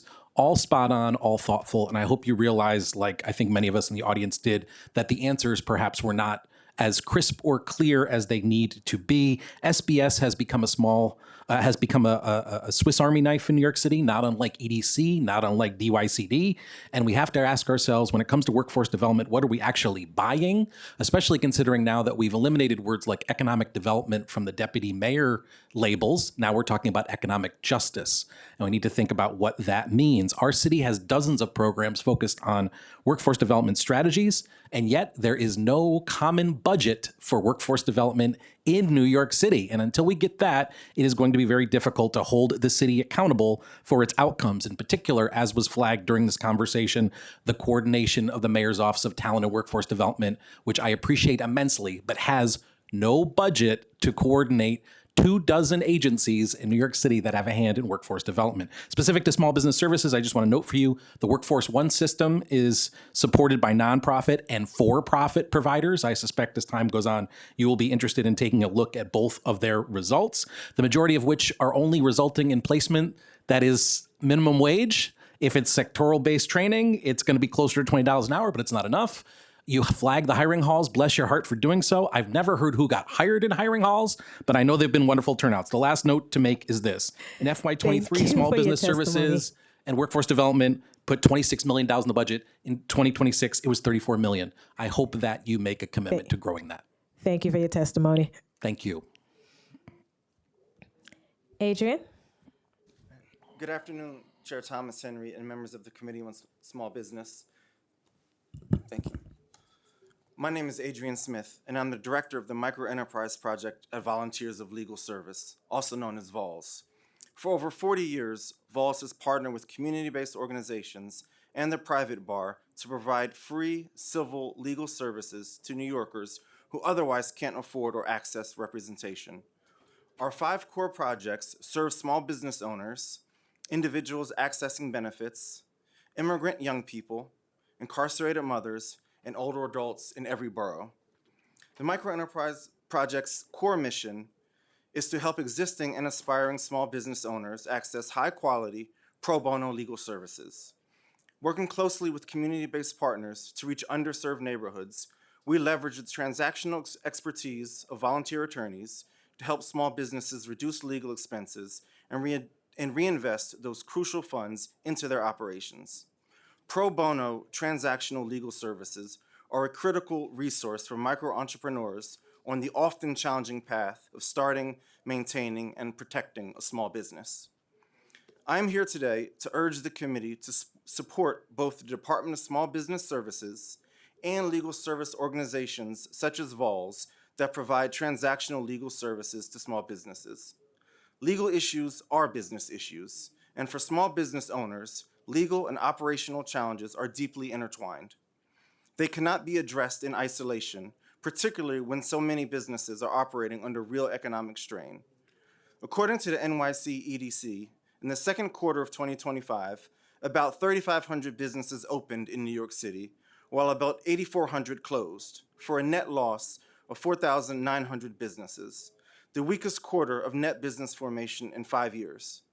At the same time, the city's economic growth has become increasingly concentrated in only a few sectors, adding to the uncertainty facing neighborhood businesses, nonprofits, and workers. Thank you for your time. Thank you for your testimony. I do have your written testimony. I want to come back to Khalif and Gregory for a moment. You were giving numbers before you finished. Gregory, you have those of them? So if you look at the fiscal year 23 budget and Schedule C, which is small business services and workforce development initiatives, the city council put $26 million towards small business and workforce development initiatives. That was FY23. In 26, it was $34 million.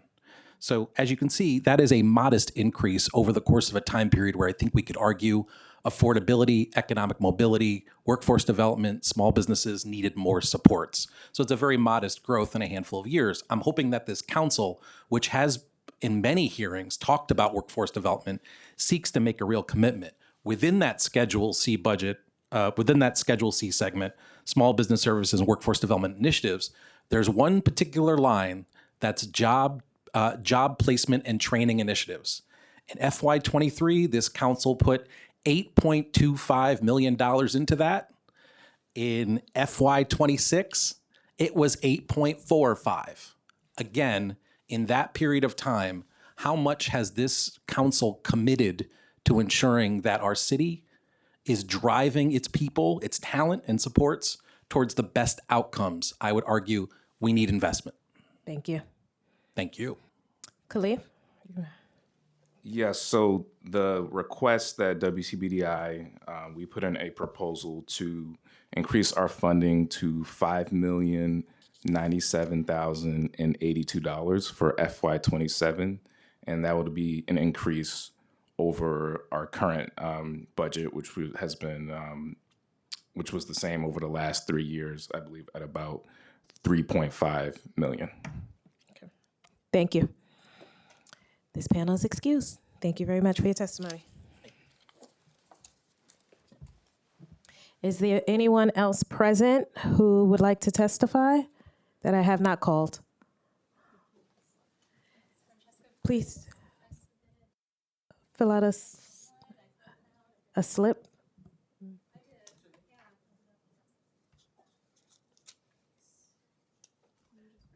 Slip, yeah. Just give us one moment. Of course.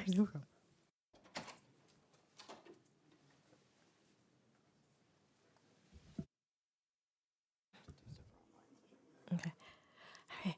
If you can say your name, they'll bring you a slip to fill out, but if you can say your name, you have 2 minutes. Sure. Thank you so much. Good afternoon. My name is Francesca Fernandez-Bruce. I am the Executive Director of the Grand Street Bid, one of those underserved community small bids that you've been hearing about, and I'm urging this body to direct SBS to withdraw this RFP in support of IBSP providers like Evergreen.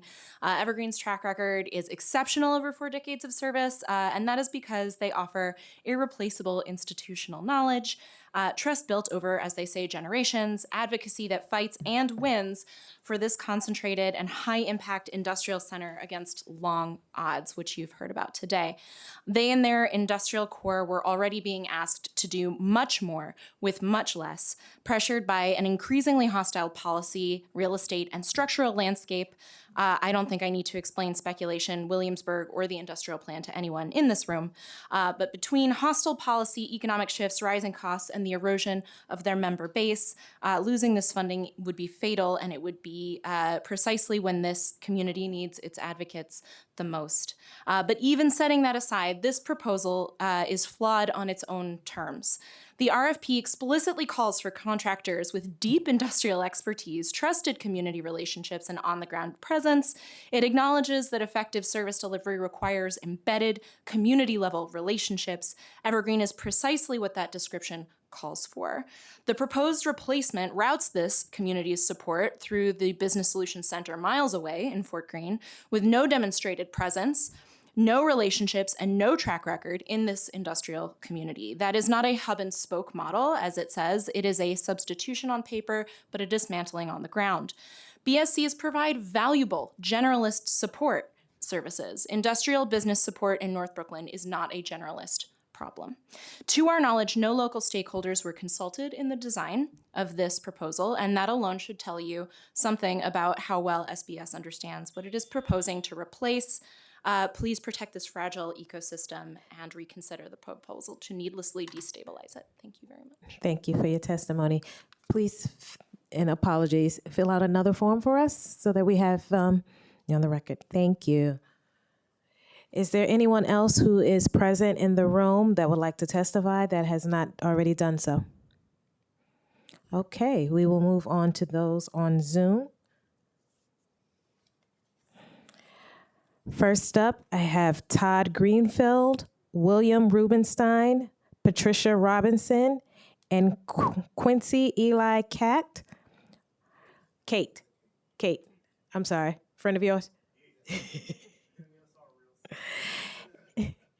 Raise your hand when you're ready. And do we have Todd? You may begin.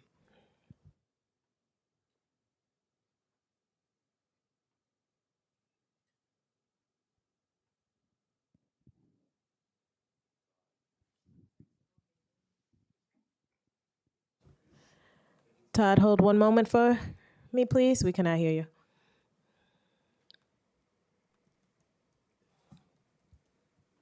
Thanks for the opportunity to testify. I'm Todd Greenfield, an owner of Martin Greenfield Clothiers, an industrial business located in East Williamsburg. Our company manufactures hand-tailored suits, and we currently employ 50 New Yorkers. I'm writing to express my strong opposition to the proposed reduction of the Industrial Business Service Provider Program. Organizations like Evergreen provide critical support to small manufacturers and individual businesses like mine. Evergreen helped our company apply for our PPP loan, provided us with HR classes, and advocated on our behalf many times over the past 44 years. Without their assistance, it would be more difficult for small businesses like ours to thrive in New York City. Our business provides stable, good-paying union jobs to a mostly immigrant workforce. During COVID, we produced desperately needed masks and hospital gowns for city agencies, hospitals, and frontline program. My father, Martin Greenfield, got his first job in New York City at what is now our factory. He worked for the predecessor company for 30 years, starting as a non-English speaking refugee with only grade school education. His factory job enabled him to put down roots here and provided our family with the means to educate my brother and I. Today, our employees do the same for their families. After the blackout of 1977, our neighborhood was decimated, and businesses that survived the fires and looting were fleeing. Martin Greenfield worked with St. Nick's Alliance to establish Evergreen in 1982. This helped to stabilize and improve our neighborhood. Programs like IBSP ensure that small companies like mine have the support they need to remain in the city and continue employing local residents. I strongly urge the City of New York to preserve funding for the IBSP program and continue supporting organizations like Evergreen that provide essential services to the industrial business community. The livelihood of my business and that of my Time has employees expired. depends on it. Thanks. Thank you. Next up is William Rubenstein on. You may begin.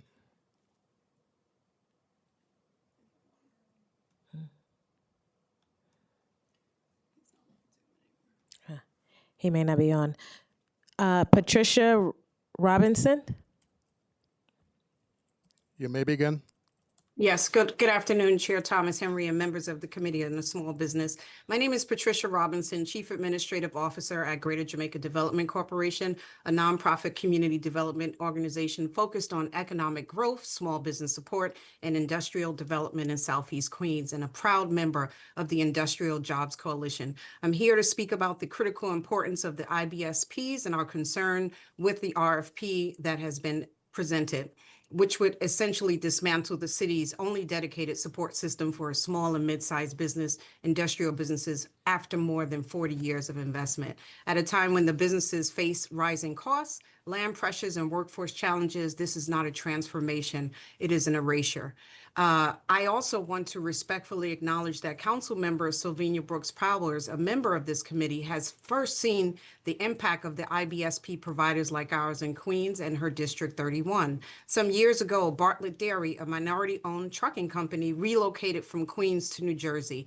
Greater Jamaica worked closely with the company to identify a viable site, guide them through the bidding process, and connect them with programs and incentives that made the project feasible. And as a result, Bartlett Dairy made a long-term commitment to Southeast Queens, investing over $30 million in a new facility and bringing approximately 200 union jobs back to the community. It is not only the large firms that organizations on the ground can support. In District 31 in the Rockaways, MME, a small Black woman-owned construction firm, was experiencing rapid growth after being awarded multiple state contracts. Our organization assembled a series of 6 loans totaling approximately $500,000, enabling the firm to successfully perform on a $2.5 million in contracts. These are the outcomes that happen when trusted community-based organizations are resourced to do the work. We respectfully urge the city to remove industrial services from the RFP, extend IBSP contracts for 2 years, and engage Your stakeholders. time has expired. Thank you. Thank you. Next up, Quincy Eli. You may begin. Eli Kate, thank Okay, you. thank you. No, your friends Good were afternoon. talking in the background. I was. They wanted to make I sure hope I they have called my you. back. Yes, they did. Okay. Good afternoon, Committee Chair Thomas Henry and members of the Committee on Small Business. Thank you for the opportunity to testify today. My name is Quincy Illicate, and I'm Director of Industrial Business Development at the Business Outreach Center Bach Network. We're proud to support industrial manufacturing businesses across Brooklyn, Queens, and the Bronx. Although we serve IBZs and their high concentration of industrial businesses, our services support significant amounts of industrial businesses outside of IBZs as well, regardless of their location in our service area. Whether it's Publimax Printing in Ridgewood, Verdugo's General Contractors in Brooklyn, Avelia's Tamales in Corona, which I believe you got a chance to meet this past fall, Our services and programs extend far beyond any IBZ boundary.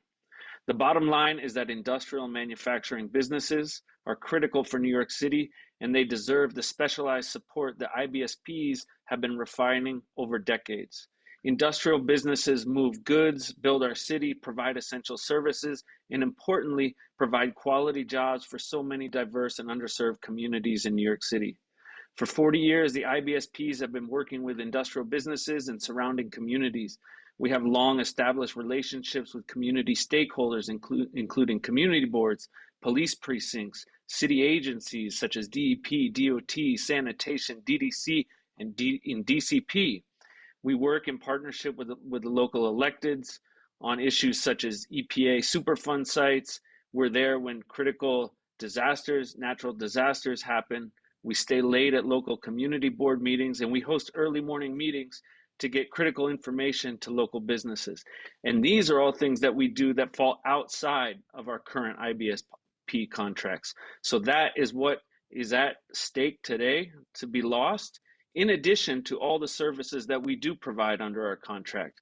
Access time has to expired. financing. Thank you, Tom, Chair.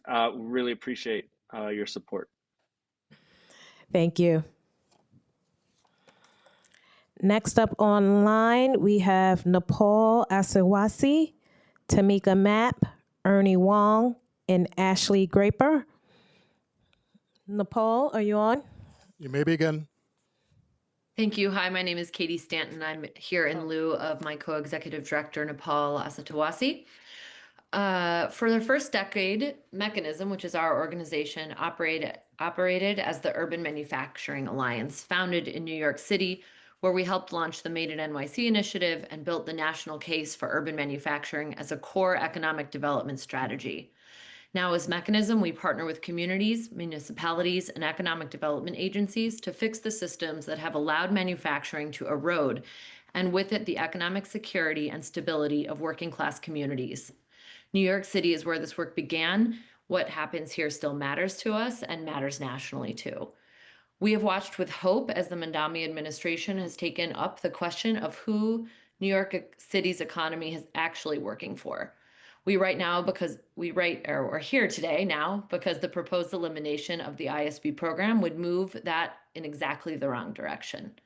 Eliminating this program would be a mistake that would deepen New York City's inequality, undermine its economic resilience, and abandon the workers and small businesses that need the city's support the most. Instead, we ask that the city take 3 steps. First, remove industrial businesses from the Business Solutions Center RFP.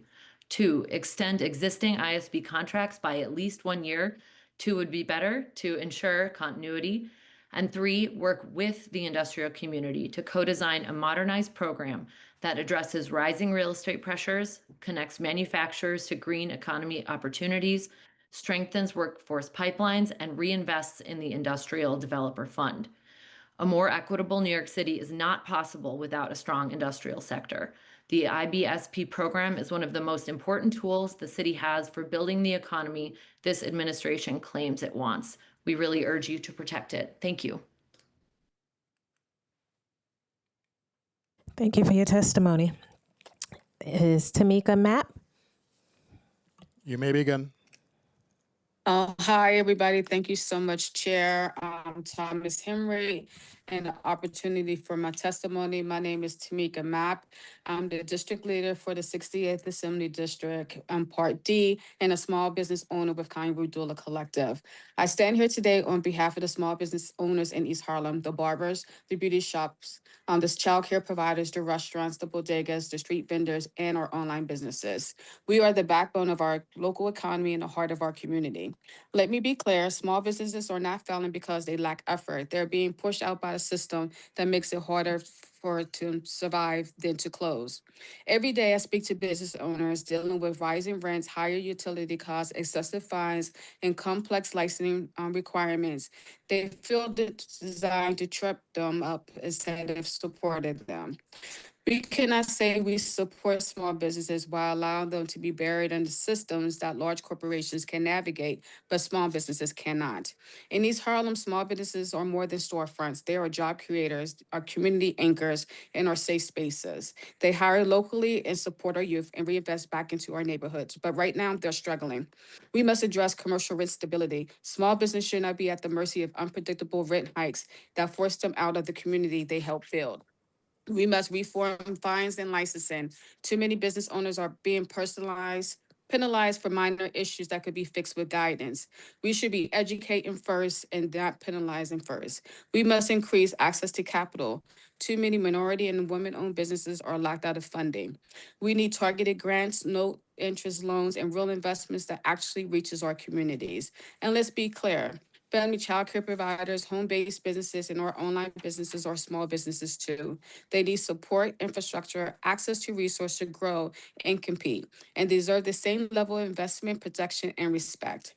Finally, small businesses needs a real seat at the table, not Your just time has during election. expired. Thank you for your time. Thank you. Next up, Ernie Wong. You may begin. Hi, my name is Ernie Wong. I'm the owner of Shanghai MKS, a company located 78 Jerry Street, Brooklyn, New York. We design, build, service, and maintain mobile food trucks and trailers for New York City. I'm writing to express my strong opposition to the proposed elimination of the IBSP. For 44 years, we have benefited from the support and services through this program, particularly through Evergreen, and that assistance has been critical to our stability and growth. I want to ensure that Evergreen continues to receive the essential city resources it needs to carry on this work. I've been a member of Evergreen since 2008. I strongly support Evergreen for its unwavering commitment to the industrial community. They've helped us and many others in countless ways, including advocacy, guidance, education, funding, and securement. On a personal note, 2006, Evergreen provided critical advocacy support when my business faced a major crisis and was threatened by disposition authority under the Broadway Triangle Urban Renewal Plan. Leah and her team fought tirelessly against entrenched political pressures. Evergreen has been instrumental in our business's survival, development, and growth. Many more businesses like ours need their help. Businesses face a plethora of challenges in New York City, such as regulatory issues, human resource development, capital borrowing, and much more. Evergreen continues to lead the pack, staying ahead of the curve and always punching above their weight. Organizations like Evergreen deliver impact far behind the resources they receive, serving as critical bridge between industrial businesses and city agencies, ensuring that firms can effectively navigate government access incentives and grow. In North Brooklyn alone, industrial businesses support tens of thousands of jobs, generate billions in economic activity, provide wages that significantly outpace many other sectors, and often without requiring advanced education. Businesses like my Evergreen support is not abstract; it is fundamental. Their advocacy, guidance, deep connections with both industry and government make it possible for companies to operate, expand, and continue to provide the stable, well-paying jobs to our community. I strongly urge to preserve funding to the ISBP program. Thank you very much for your time and consideration. Thank you, Mr. Wong. I want to let you know you did break up at the end, so I want to remind everyone in the room and online that written testimony can be submitted at testimony@council.nyc.gov up to 72 hours following this hearing. Next up, we have Ashley Grabber.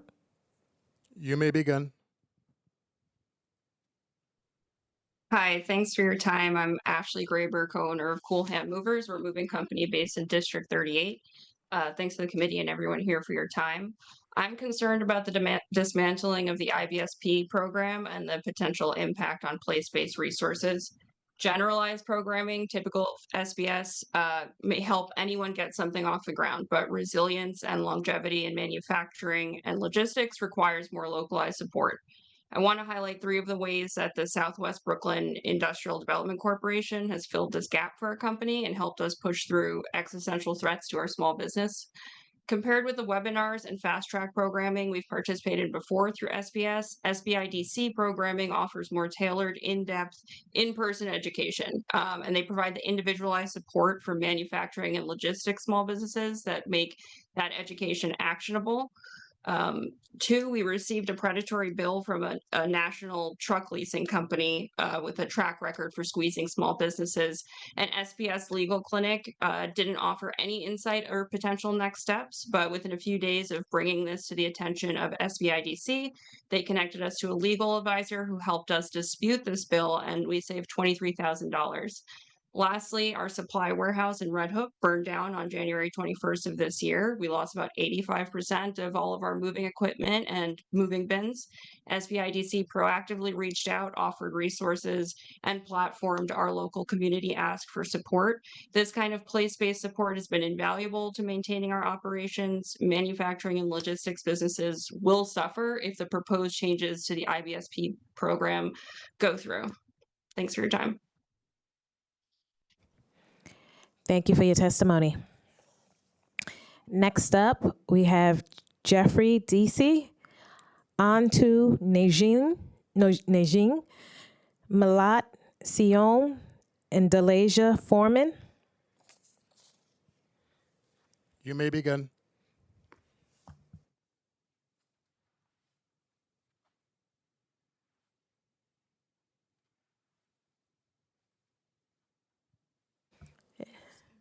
Is Jeffrey still on?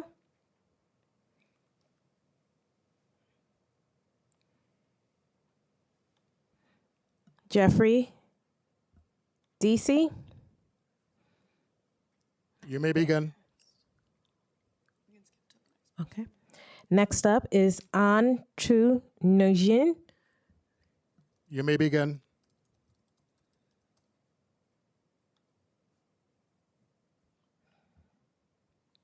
Is An still with us? Yes, just unmuted. Thank you. Good afternoon, Chair Thomas Henry and members of the New York City Council Committee on Small Business. My name is Antu Nguyen. I'm the Director of Strategic Partnerships at the Democracy at Work Institute and founding member of the Worker Cooperative Business Development Initiative. Thanks to City Council's investment over the last 11 fiscal cycles since fiscal year 15, WCBDI has provided significant benefit to aspiring business owners, especially immigrant business owners and cooperative small businesses under NYC Department of Small Business Services. We create and support resilient employment and business ownership opportunities unlike any other in the city, largely to low-wage and contingent workers, majority of them foreign-born and people of color, connecting them to business ownership opportunities, including when traditional routes to employment and business ownership are unavailable.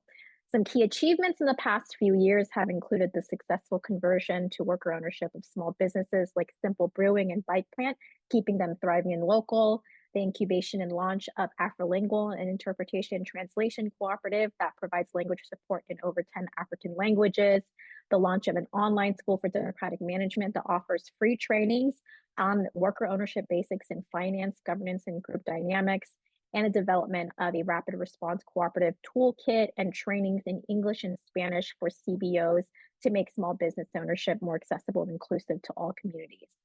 In fiscal year 25 alone, we've created 112 jobs in pathways of business ownership, served 286 businesses and organizations, and provided 4,500 education and TA, technical assistance services, in English, Spanish, and other languages to existing and aspiring entrepreneurs.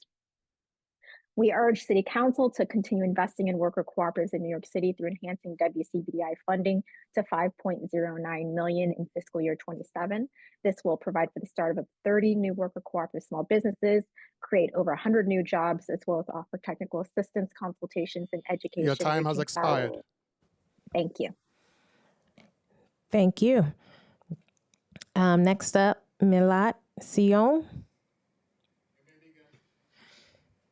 Good afternoon, Honorable Chairperson and distinguished members of the New York City Council on Small Business. My name is Nycc, and I'm the Director of Policy Advocacy and Strategic Partnerships at the New York Network of Worker-Owned Cooperatives, also known as NCCNOC. We are the member-led trade association representing worker cooperative businesses and democratic workplaces in New York City. I'm here alongside my colleagues from the Democracy at Work Institute, Center for Family Life, Workers' Justice Project, ICA Group, the Business Outreach Center Network, and our Advocacy Council, representing 8 other organizations that make up the Worker Cooperative Business Development Initiative, WCBDI. As many of the folks have shared before me, we are here during these unprecedented times to support our immigrant worker owners in New York City, and we're asking City Council to continue supporting the expansion of worker ownership in next year's budget and firmly into the future. Since the inception of our initiative 11 years ago, we've created over 200 new cooperative businesses and over 1,200 new jobs that are not only providing higher hourly wages, but also building wealth and assets for individuals who are overwhelmingly BIPOC women and immigrants. We have seen firsthand how our initiative has served to bolster our sector, strengthening existing cooperative businesses and creating new ones. The initiative partners have worked collectively to create a comprehensive ecosystem of support for cooperative businesses that not only ensures the creation of new worker cooperatives in low-income areas, but also the technical assistance needed to sustain businesses and create jobs, as well as the education and outreach needed for our communities, interested entrepreneurs, and allied organizations. We did a lot of work during the early years of the pandemic and beyond to bring in over 20 million in grants and loans to cooperatives and keep them afloat. And we did this with a 3.7 million budget. We're asking City Council to enhance our funding to $5,097,000 in order for our initiative to double down on the essential long-term economic recovery for cooperative businesses that we will need to claw ourselves out of this economic crisis. We thank the City Council for the opportunity to testify, and we hope that you will consider our budget priorities and recommendations during this year's budget negotiation process. Thank you. Thank you for your testimony. Next up, Delasia Foreman. You may begin. Yes, thank you very much. Good afternoon, Honorable Chairperson and distinguished members of the New York City Council Committee on Small Business. My name is Alicia Foreman. I'm a founding member of Breadfruit Co-op, a worker-owned cooperative focused on woodworking and other indigenous maker practices. We co-create and share refurbished furniture, home goods, and skill shares in working class, Black, indigenous, and people of color in New York City. I currently work as a peer advisor with the U.S. Federation of Worker Cooperatives, and I'm also an advocacy council member and former board member at the New York City Network of Worker Co-ops. The Advocacy Council is an elected body of worker owners selected yearly by NYC cooperatives. Members are trained in policy and advocacy for the co-op movement, and move on to participate in related policy spaces, as well as other movements for social justice. Since being founded in 2021, Breadfruit has received support from Nycc, New York City Network of Worker Co-ops, a co-op sustainability fund. We were able to have our website developed with the design services co-op named Blue Vision. Being able to keep our needs met in the cooperative community was of utmost importance to us. And this grant not only made that possible, but made it convenient to support some of our most pressing needs as a new business. In 2020, our co-op was birthed from Green Workers Cooperative Program. This was not only my introduction into the cooperative community, but it also made clear how important supporting the co-op education access was to our work and the overall cooperative movement.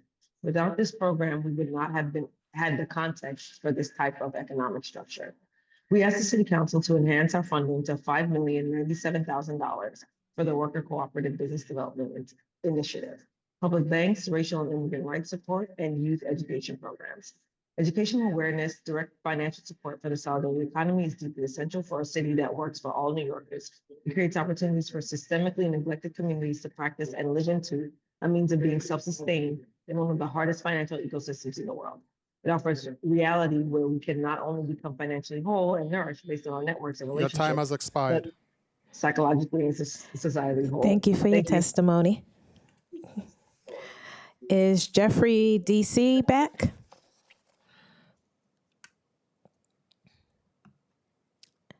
Jeffrey? Okay, just another reminder, you can submit written testimony at testimony@council.nyc.gov up to 72 hours following this hearing. Next up, we have Sade Swift Curtis, Juan Cuddle, Elizabeth Demetriou, and Victoria Karen Alexander. Sade, are you here? Sí, You may begin. buenas tardes. Agradezco la oportunidad de estar aquí con ustedes compartiendo todas las inquietudes que tenemos, algunas de ellas.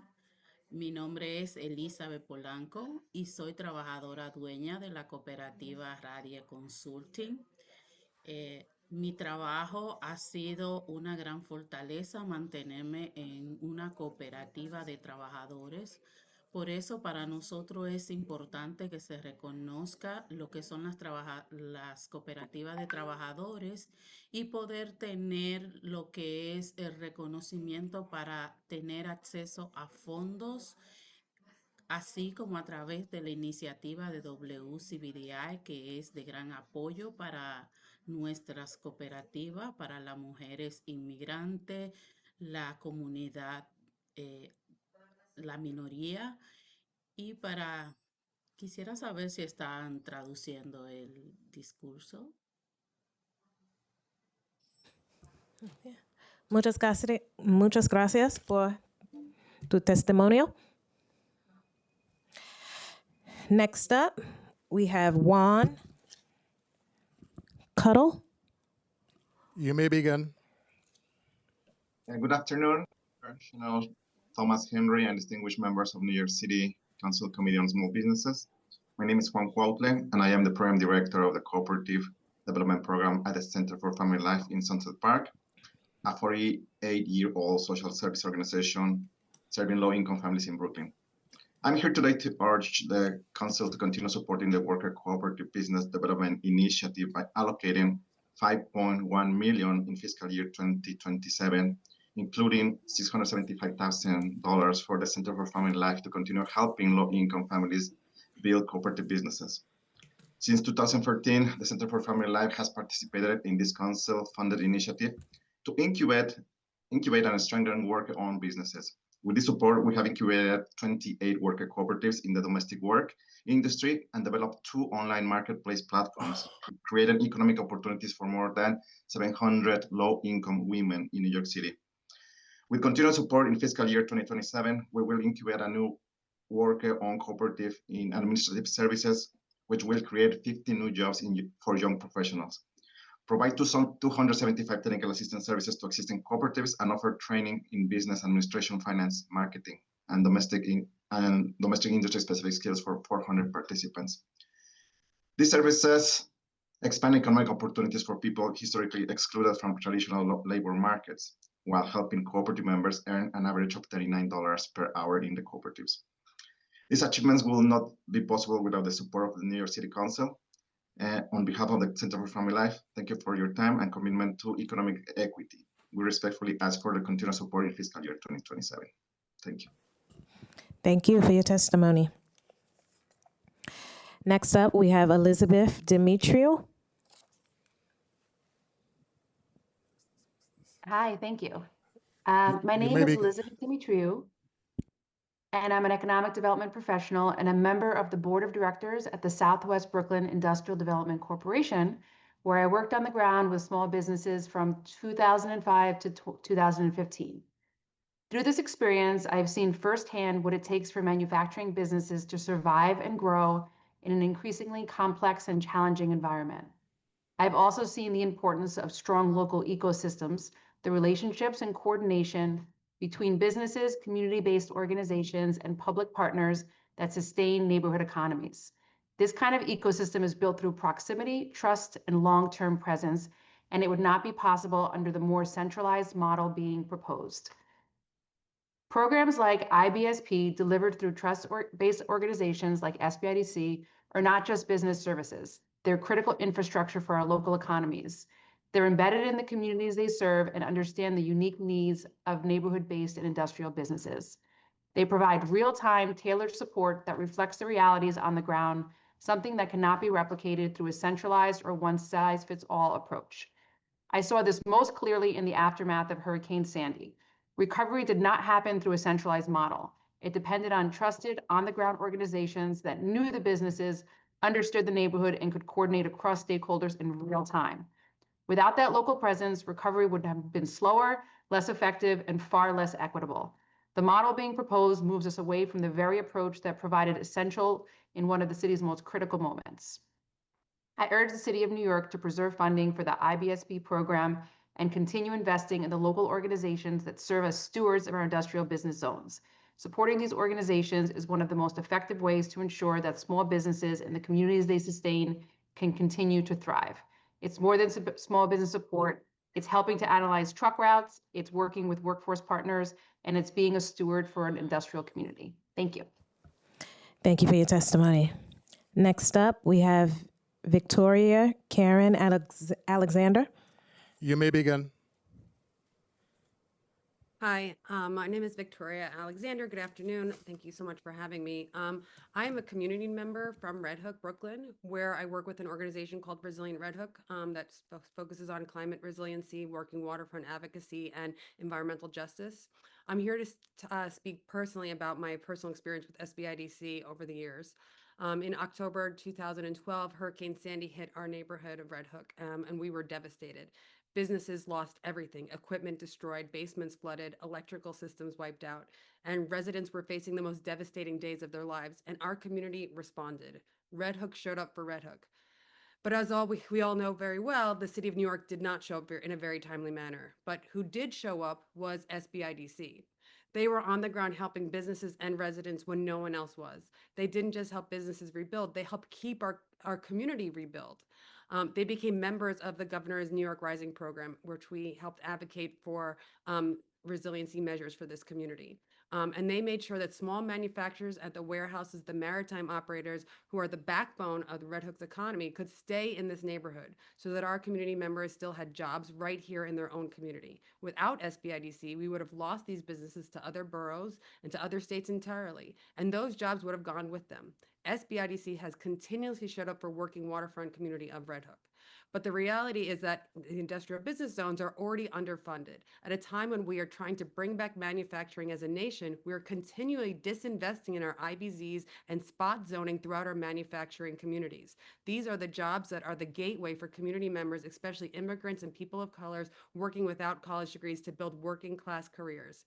These are the jobs that make New York City diverse and equitable. If you eliminate the IBSP program, we lose SBIDC. You are killing this community and that is still struggling and still needs all the help it can get. Red Hook has not recovered from Sandy and every other crisis since then. We are facing a proposed mega Your time project. has expired. Okay, thank you very much. Thank you for your testimony. Once again, is there anyone in the room who has not testified or would like to testify?